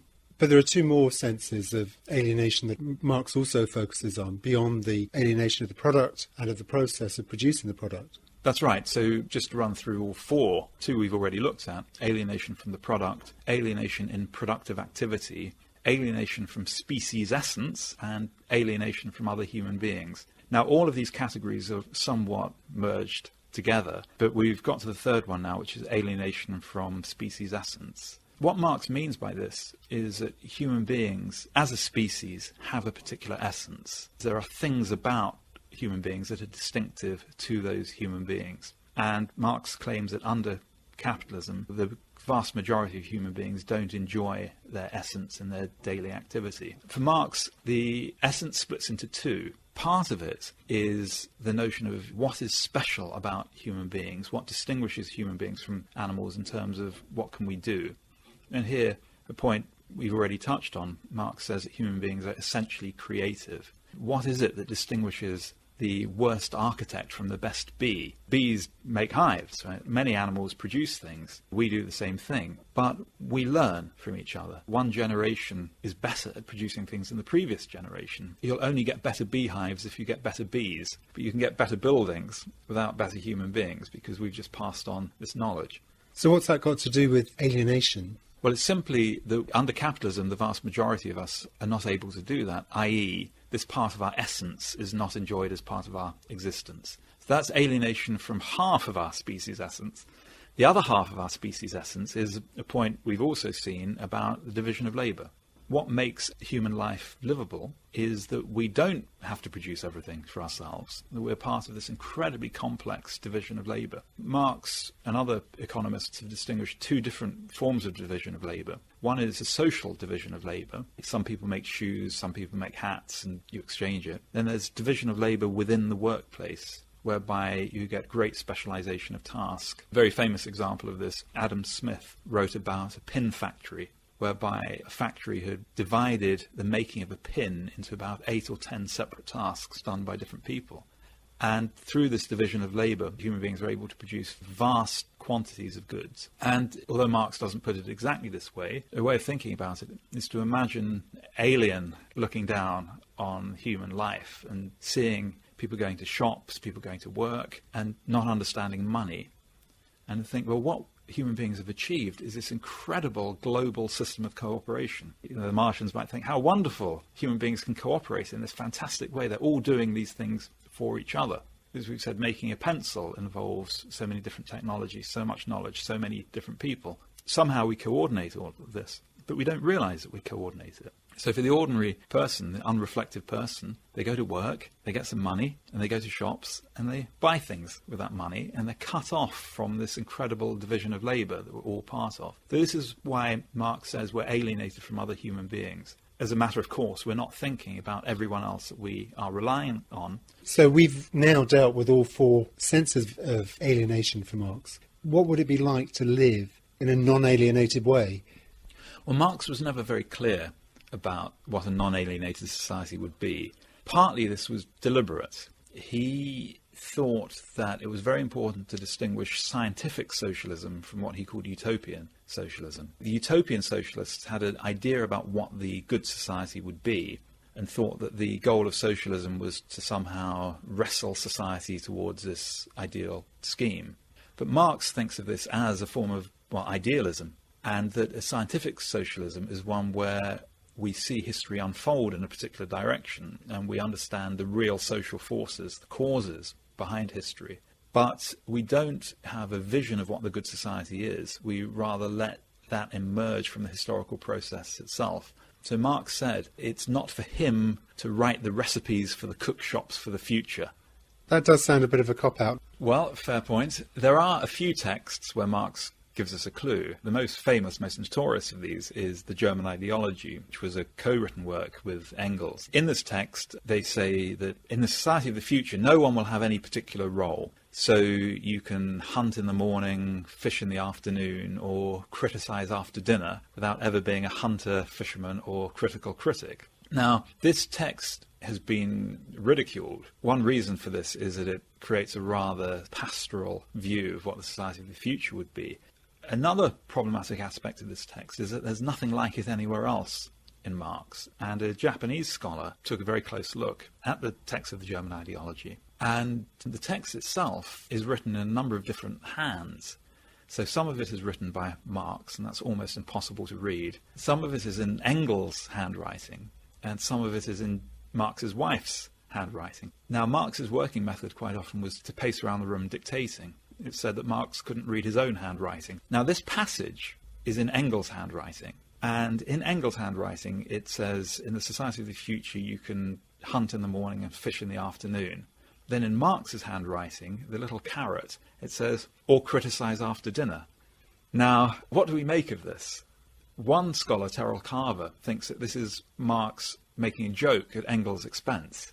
Marx's way of saying, don't be so silly, this is not what we believe, we can't put this in the book. And so we have this irony that one of Marx's most famous texts was actually written by Engels, and Marx's contribution to it was to tell him to throw it away. Jonathan Wolfe, thank you very much. My pleasure. And you can hear more Philosophy Bites at www.philosophybites.com.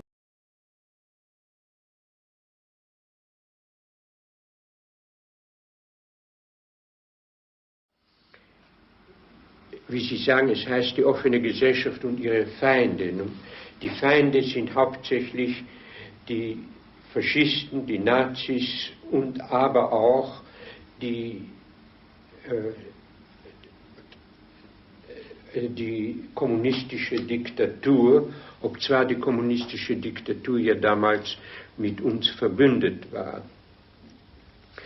Und was ich bei der offenen Gesellschaft gemeint habe, war eine Gesellschaft, sagen wir, in der man frei atmen kann, frei denken kann, in der jeder Mensch einen Wert hat und in der die Gesellschaft keine überflüssigen Zwänge über die Menschen ausübt.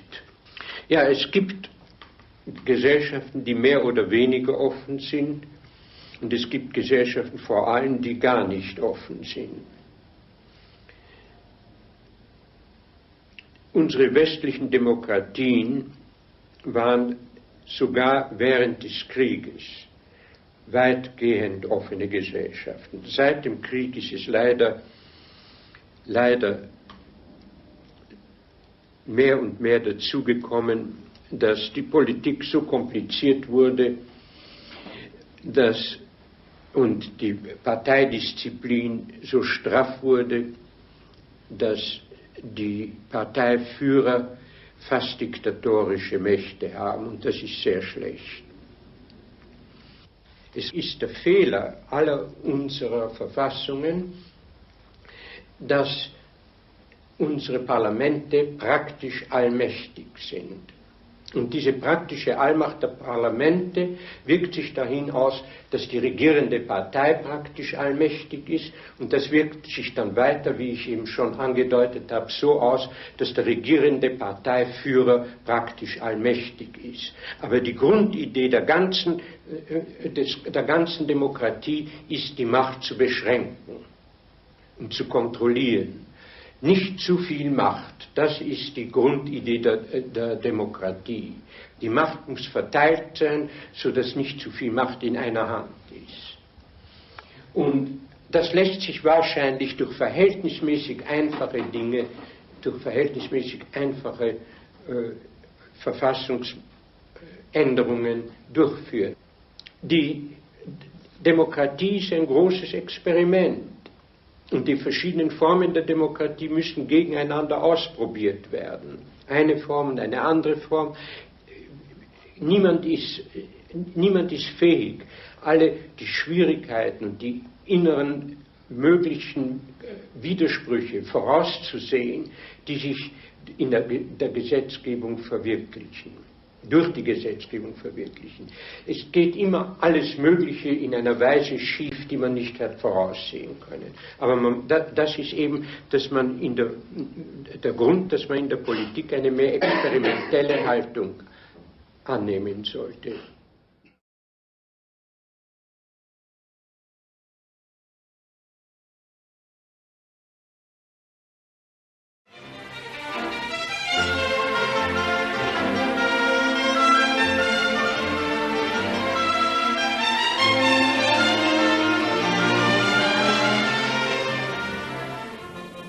I don't think anyone could quarrel with the assertion that in this century the two most influential philosophers in the English-speaking world have been Bertrand Russell and Ludwig Wittgenstein. Russell, besides being a great philosopher, was a tremendous public figure. Immersed in political and social affairs nearly all his life, he became exceedingly familiar to the general public as a broadcaster and journalist and social critic, so people came to associate him quite rightly with certain general ideas and with a particular approach to social problems, even if they didn't know much about his philosophy, the best of which in any case was highly mathematical and technical, and therefore not really accessible to the non-specialist. Wittgenstein was quite different. He was only a technical philosopher. He took no part in public activity, shunned exposure even within his own profession, published very little.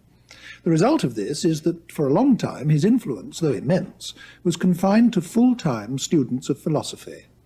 Only comparatively recently has this influence begun to seep out into surrounding areas of thought and affect people in other fields of activity. So the situation now is that a very large number of people have heard of Wittgenstein who don't really have any idea at all of what he did or why it's important. In this programme we're going to try and rectify that a bit, and as far as is possible in the short space of a single programme, to bring out clearly the main lines of Wittgenstein's thought and say something about what its influence has been outside as well as inside philosophy. This not easy task is being taken on by Anthony Quinton, Fellow of New College, Oxford, where he's been teaching philosophy now for over 20 years. Mr. Quinton is currently also writing a history of philosophy in which Wittgenstein will be treated at some considerable length. But before I invite Anthony Quinton to start talking about Wittgenstein's ideas, I'd like myself, if I may, to say something about Wittgenstein the man. He was born in Vienna in 1889 and died in Cambridge in 1951, having incidentally become a British subject in his middle age. His father was the richest and most powerful steel magnate in Austria, and as a young child Wittgenstein developed a passionate interest in machinery, which was to set the pattern for his whole education. His parents sent him to a school that specialized in mathematics and the physical sciences, and he went on from there to become a student in mechanical engineering. At the age of 19, he came to Britain as a research student in engineering at Manchester University, and it was while he was there that he became fascinated by what were in fact philosophical questions about the foundations of the mathematics he was using. He read Bertrand Russell's great book, The Principles of Mathematics, and this seems to have been a kind of revelation to him. He threw up engineering and went to Cambridge to study logic under Russell. And within a very short time indeed he was producing original work of his own, which many people have regarded from that day to this as work of genius.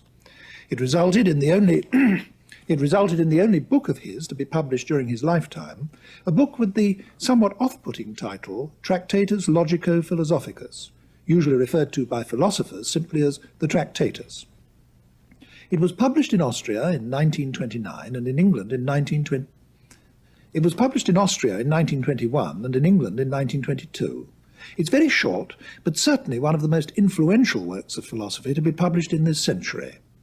However, while it was exerting this tremendous influence over subsequent years, Wittgenstein himself was becoming more and more discontented with it. In fact, he came to the view that it was fundamentally mistaken, and he produced a whole new philosophy which repudiated his earlier one. During his lifetime, this second philosophy was disseminated only to and through his students at Cambridge. But after his death, the whole mass of writings came out which embodied it too. The most important of these was a book called Philosophical Investigations, which was published in 1953, and which then proceeded to have as great an influence as the Tractatus had had 30 years before. This is a unique phenomenon in the whole history of philosophy, a philosopher of genius producing two different and incompatible philosophies, each of which decisively influenced a whole generation. Well, now we must go back to the beginning and follow this story through in terms of the ideas involved. First, the Tractatus, then, produced during the second decade of this century. Anthony Quinton, it's a very short book. It's less than 80 pages in the standard edition. What would you say are the central problems that Wittgenstein was trying to solve in it? I think the shortest way of stating the central problem of the book is as follows. How is language possible? People had made all sorts of assumptions about meaning previously, how people attach meaning to words. Wittgenstein immensely generalized the question and said, how in general is it possible for human beings, by producing marks on paper or making noises, to represent something that was utterly different in character from the marks and noises used to represent them? I think many of the people watching this program might not see at once why that is a problem. People are inclined to take language for granted.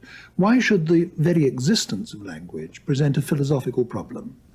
Well, if one looks at the world in a more or less statistical way, in a great deal of it, things interact causally with each other. Rocks bang against rocks, moons influence tides, and so on. But just here and there in the world is this extraordinary phenomenon of some elements in the world intelligently reproducing other elements of it in themselves. I agree, of course, it's the texture of our whole inner lives, the use of language, the understanding of language, our communication with our fellow men, of course, principally, though not exclusively, takes place through it.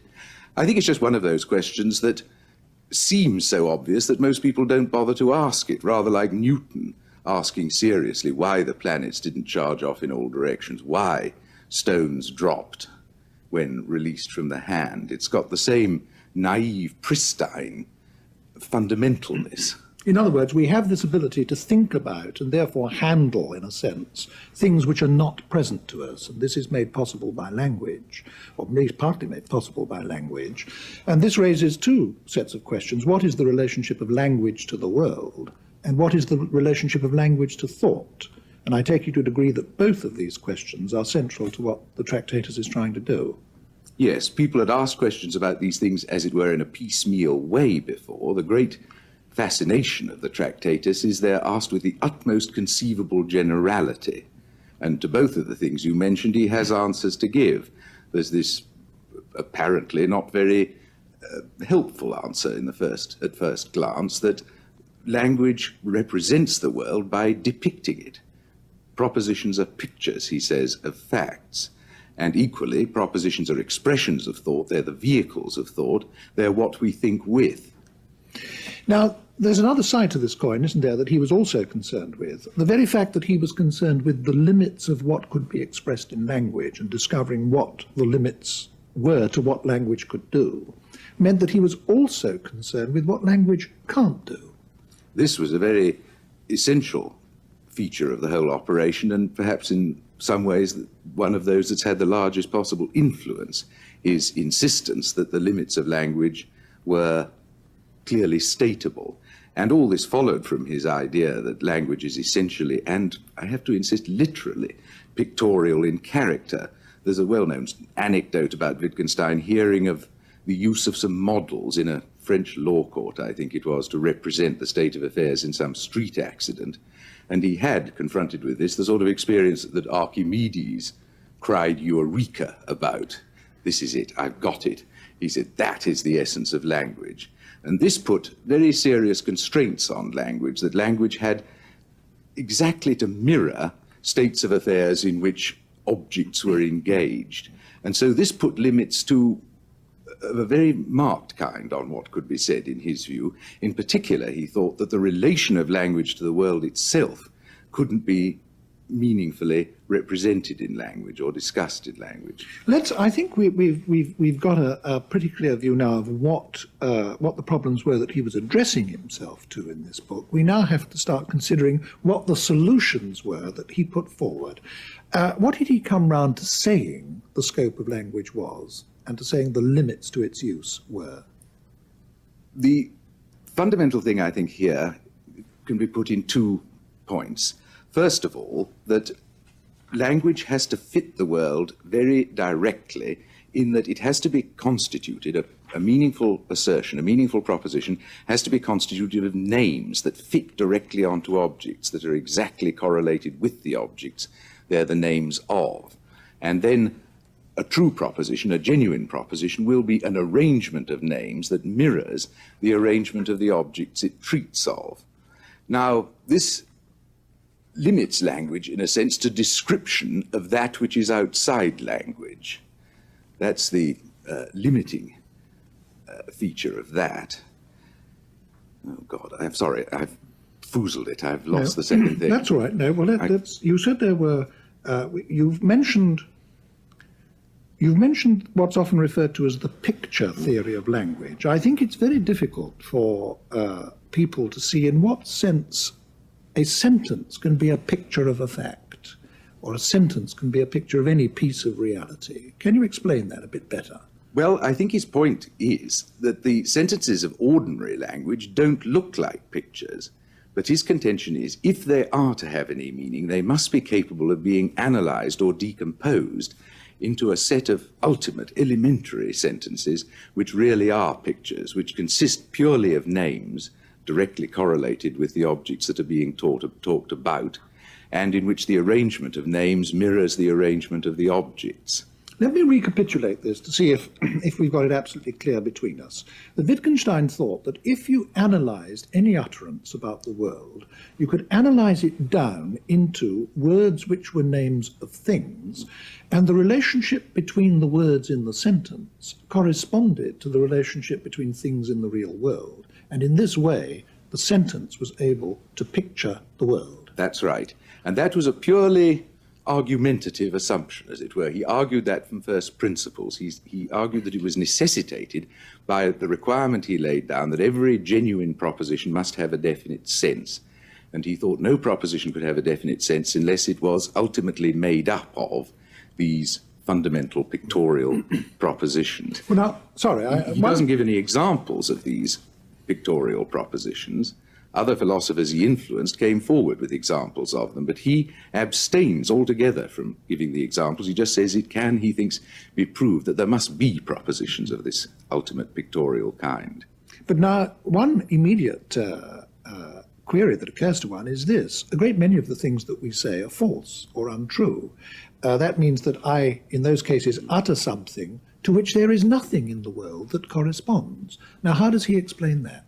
Well, it emerges fairly simply from what's come out so far. Objects can be arranged in various different ways, and the names we have for those objects can also be arranged in various different ways. A significant proposition assembles a set of names in one of the possible configurations that those names allow for, and the possibilities of combination of the names is directly parallel to the possibility of the combinations of the objects. So a meaningful proposition, as such, depicts a possible state of affairs if the arrangement of the objects referred to by the proposition is identical with the arrangement of the names of the objects in the proposition, then the proposition is true. So the counters can be moved around, as it were, in various configurations. Most of these will represent simply possible states of affairs. When they're configured or arranged in the way the objects referred to are arranged, then the proposition is true.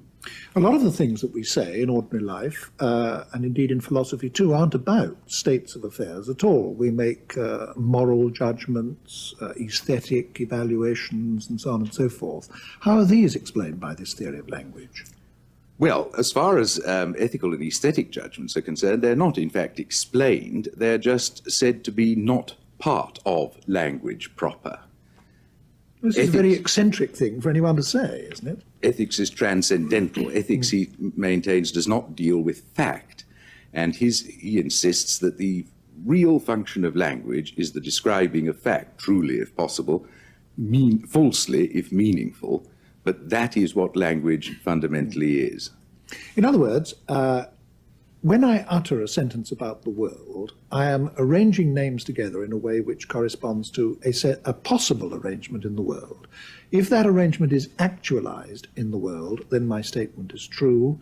If it's a possible statement of a state of affairs in the world which is not actualized, then my statement is false. If the state of affairs isn't possible in the world at all, then my utterance is meaningless. That's correct. So we've got a threefold analysis into true, false, and meaningless. Now, this theory of language implies that the world must be of a certain kind. That is to say that the world, independently of us and of language, must consist of ultimately simple objects which are related to each other in certain ways. Is that so? That's precisely what he says, and that is what he asserts right at the beginning of the book in an unargued way. He says the world consists of facts, facts are arrangement of objects, objects must be simple, to take up the word you used. And these come at one, as one reads the book, simply as dogmatic affirmations, but they receive their support later on from the thesis that language has to have a definite sense, and it can have a definite sense only if it is of a certain structure, and therefore the world must be of that structure in order to be capable of being represented in language. Now, what about the unsayable? We were talking earlier about Wittgenstein's concern with what can't be said as the other side of the same coin with his concern with what can be said. What does the theory of language, as we've now drawn it out, have to say about what can't be said? I suppose the central feature of the doctrine of what can't be said, the one that's most philosophically important about it, is that nothing can be said about the relation of language to the world. This is the vital paradox of the Tractatus, that right towards the end he says anyone who understands my propositions will recognize that they're senseless, and then tries to mitigate the paradox by saying he must conceive them as a ladder on which he's mounted to a level of understanding, which he then kicks away. His thesis, after all, is that language and the world have to share a certain structure for it to be possible for language to represent the world, and then says that this is not a fact about which discourse can proceed. It's something that shows itself in language, but language can't be used to report. And so philosophy, as it were, undermines itself in this mode of argument. Would it be true to say that this is what he's doing then, that for a sentence to mirror the world, there's not only got to be a one-to-one correlation between names in the sentence and objects in the world, there's also got to be a structure internal to the sentence which relates the names in the sentence to each other in a way that corresponds to the way that objects in the world are related to each other. And that this structure is exhibited by the proposition. It's not something that's stated by it. Precisely. And therefore it's shown in the proposition but can't be expressed in language. Yes, and in the light of that, then he has to represent his own remarks in the Tractatus as drawing our attention to what is open to view, what is there shown if we only look the right way, but that the propositions themselves are literally senseless. But of course much else is said to be nonsensical by him. You mentioned a few moments ago judgments of value. These, he says, are, in a rather unhelpful word, transcendental, but it simply means they're not matters of describable fact. And he gives no positive account in this book as to what they are then, as an alternative. And of course he's extremely hostile to past philosophy, which purports to tell one all sorts of things about the world, when what it is in fact doing is saying things in a hidden dialogue, in a hidden dialect, a code almost, about the relation of language to the world, which has to be shown and can't be described. Why did people think that this doctrine was so marvelous? I mean, why did this philosophy have the enormous impact that it did? Because it does seem to me to be a very strange one, and it does seem to me to leave an awful lot out. For example, I would have thought that the most expressive uses of language that there are those in creative art, in poetry, drama, novels, and so on, both the most sophisticated uses of language and the profoundest. And yet this theory of Wittgenstein simply seems to allow no place for an explanation of these uses of language at all. It seems very limited, very partial. Would you accept that criticism of it? Yes. It is limited, but I think if called upon to defend it, he would perhaps say that all other uses of language, insofar as they can be taken seriously and aren't some form of wordplay, require the explanation of this fundamental descriptive employment, world-describing employment of language first of all. But about why people thought it was important, you mentioned as an argument against its being important that it was strange. But I should have thought part of the fascination just was that it was so strange. It's not, one might say, a terribly modestly expressed book. In the preface he says, I am convinced that the final solution to all philosophical problems is contained here. And of course, quite compatibly with that, he there and then gave up philosophy once, for a considerable period, 10 years or so, once he'd completed the Tractatus. So its strangeness is part of its appeal. But it's not only that, its literary quality is rather striking. It's like a voice speaking out of a whirlwind. These short, pregnant, aphoristic sentences. I'll give you a couple of examples. The first one, the world is everything that is the case. It's one of those baffling announcements that one doesn't quite know what to make of. The last one, whereof one cannot speak, thereof one must remain silent. One first sight, that looks like a truism, and then one realizes it isn't quite a truism. He says it's the essential message of the whole book, is to draw the limits of what can intelligibly be said. I suppose the first thing that strikes anyone about the book when they pick it up for the first time is the way it's written, because it's written not in continuous prose at all, but in very brief paragraphs, numbered according to a very elaborate system of subdivisions and sub-subdivisions and even sub-sub-subdivisions. And some of these paragraphs are only one sentence long. And as you've just indicated in what you said, the connections between them aren't always very obvious, nor is their meaning in itself very obvious either. Why did he write in this enigmatic, almost hermetic way? Well, he was an immensely fastidious man in all respects, I presume, but certainly there's evidence for any reader of what one might call his intellectual fastidiousness. He detested what I suppose one will have to call bourgeois academic philosophy, the idea of philosophy as a trade, a 9-to-5 occupation, which you do with a part of yourself and then you go off and lead the rest of your life in independence of it. He was a man of the utmost moral intensity, of extreme passionate seriousness. He took himself with very great seriousness. He took his own work with very great seriousness. When it wasn't going well, he got into a desperate and agonized condition. The result of this displays itself in his manner of is displayed in his manner of writing. That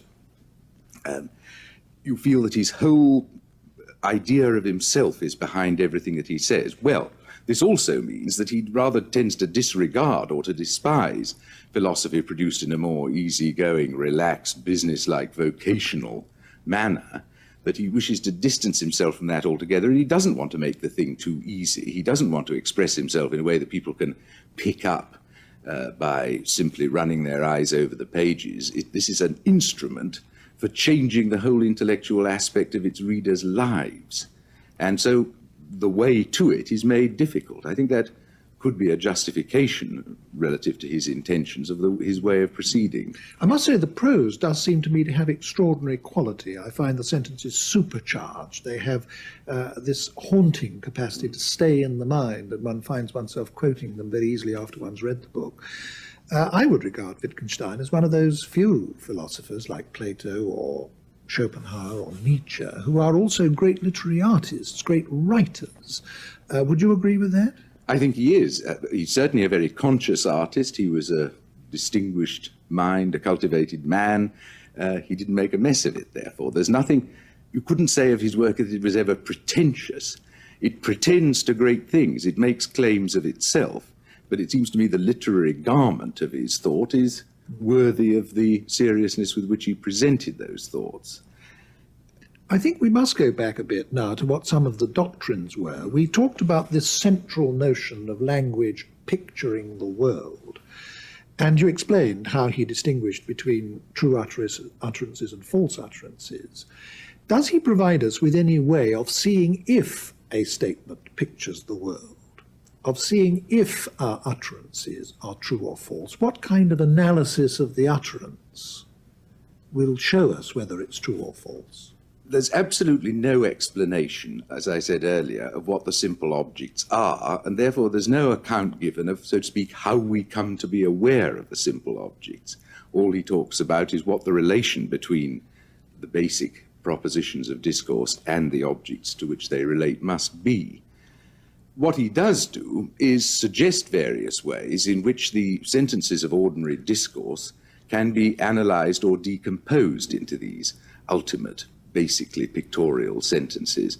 That his theory is that every genuine proposition that isn't itself one of these ultimate sentences, and he doesn't give any examples of actual everyday propositions that are, every such proposition must be decomposable into them.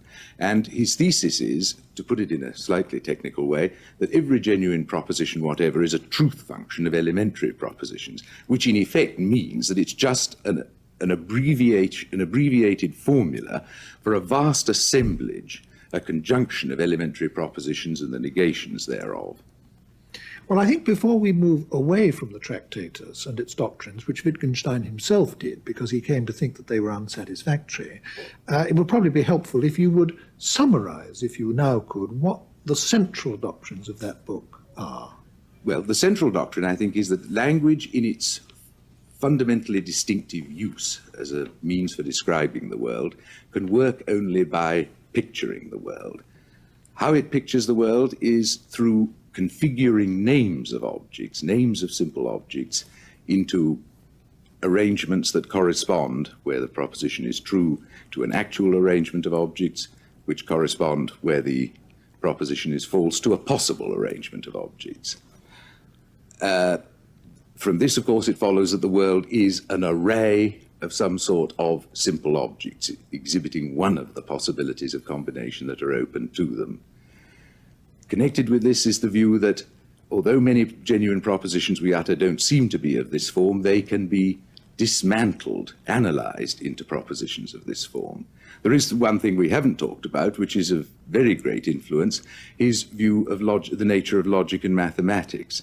He insisted that the propositions of logic and mathematics don't describe the world. They're, so to speak, a byproduct of the abbreviated nature of actual language. What a logical truth does is state what should be evident, namely that one proposition contains within itself another proposition. That is, some complex of pictures of the elementary pictures of the world contains in its content certain other. But some of them. So in other words, according to that theory, all the truths of mathematics, like all the truths of logic, are tautologies. Are tautologies. Just unpacking what is already there in the proposition. Yes, that they give no information about the world itself. They're simply symbolic in character, as it were. They talk about the relation of symbolism. And again, he said that these propositions were senseless in that they had no factual content. They didn't tell us anything about how things were when how things were was different from how they might have been. They simply reflect the character of the language we use. Now, what was the influence of this early philosophy of Wittgenstein? It was, in fact, very great, wasn't it? Very considerable, but it was exercised through only a small part of the work he produced. The greater part of the Tractatus is concerned with this theory of propositions as pictures, words as names, the things propositions related to as configurations of simple objects or facts. That's the great bulk of the book, the first, say, 2/3 of it or something like that. And in that form, I think it's fair to say that nobody took it up at all. People were baffled and astounded and puzzled by it.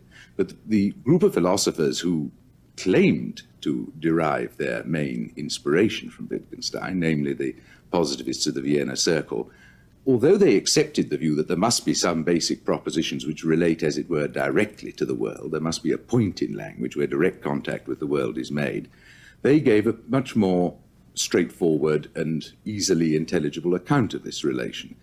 In essence, it was that these elementary propositions simply describe the sense experiences of individual observers.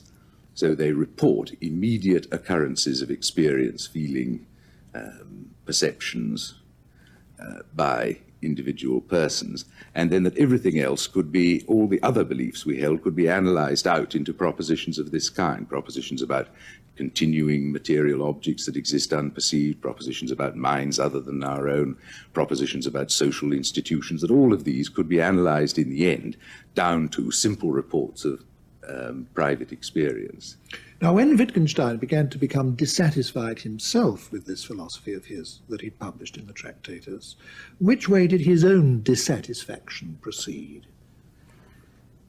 I think perhaps I might say a little bit here about what Wittgenstein was doing in the interim. You spoke earlier in general terms about his career, the engineering at Manchester, the becoming interested in the nature of mathematics, the studying of Russell, the going to Cambridge to work with Russell. And at this period, he was an extremely isolated figure, perhaps locked up mainly in his own thoughts, talking to one or two people, particularly Russell. And the philosophy of the Tractatus reflects that in a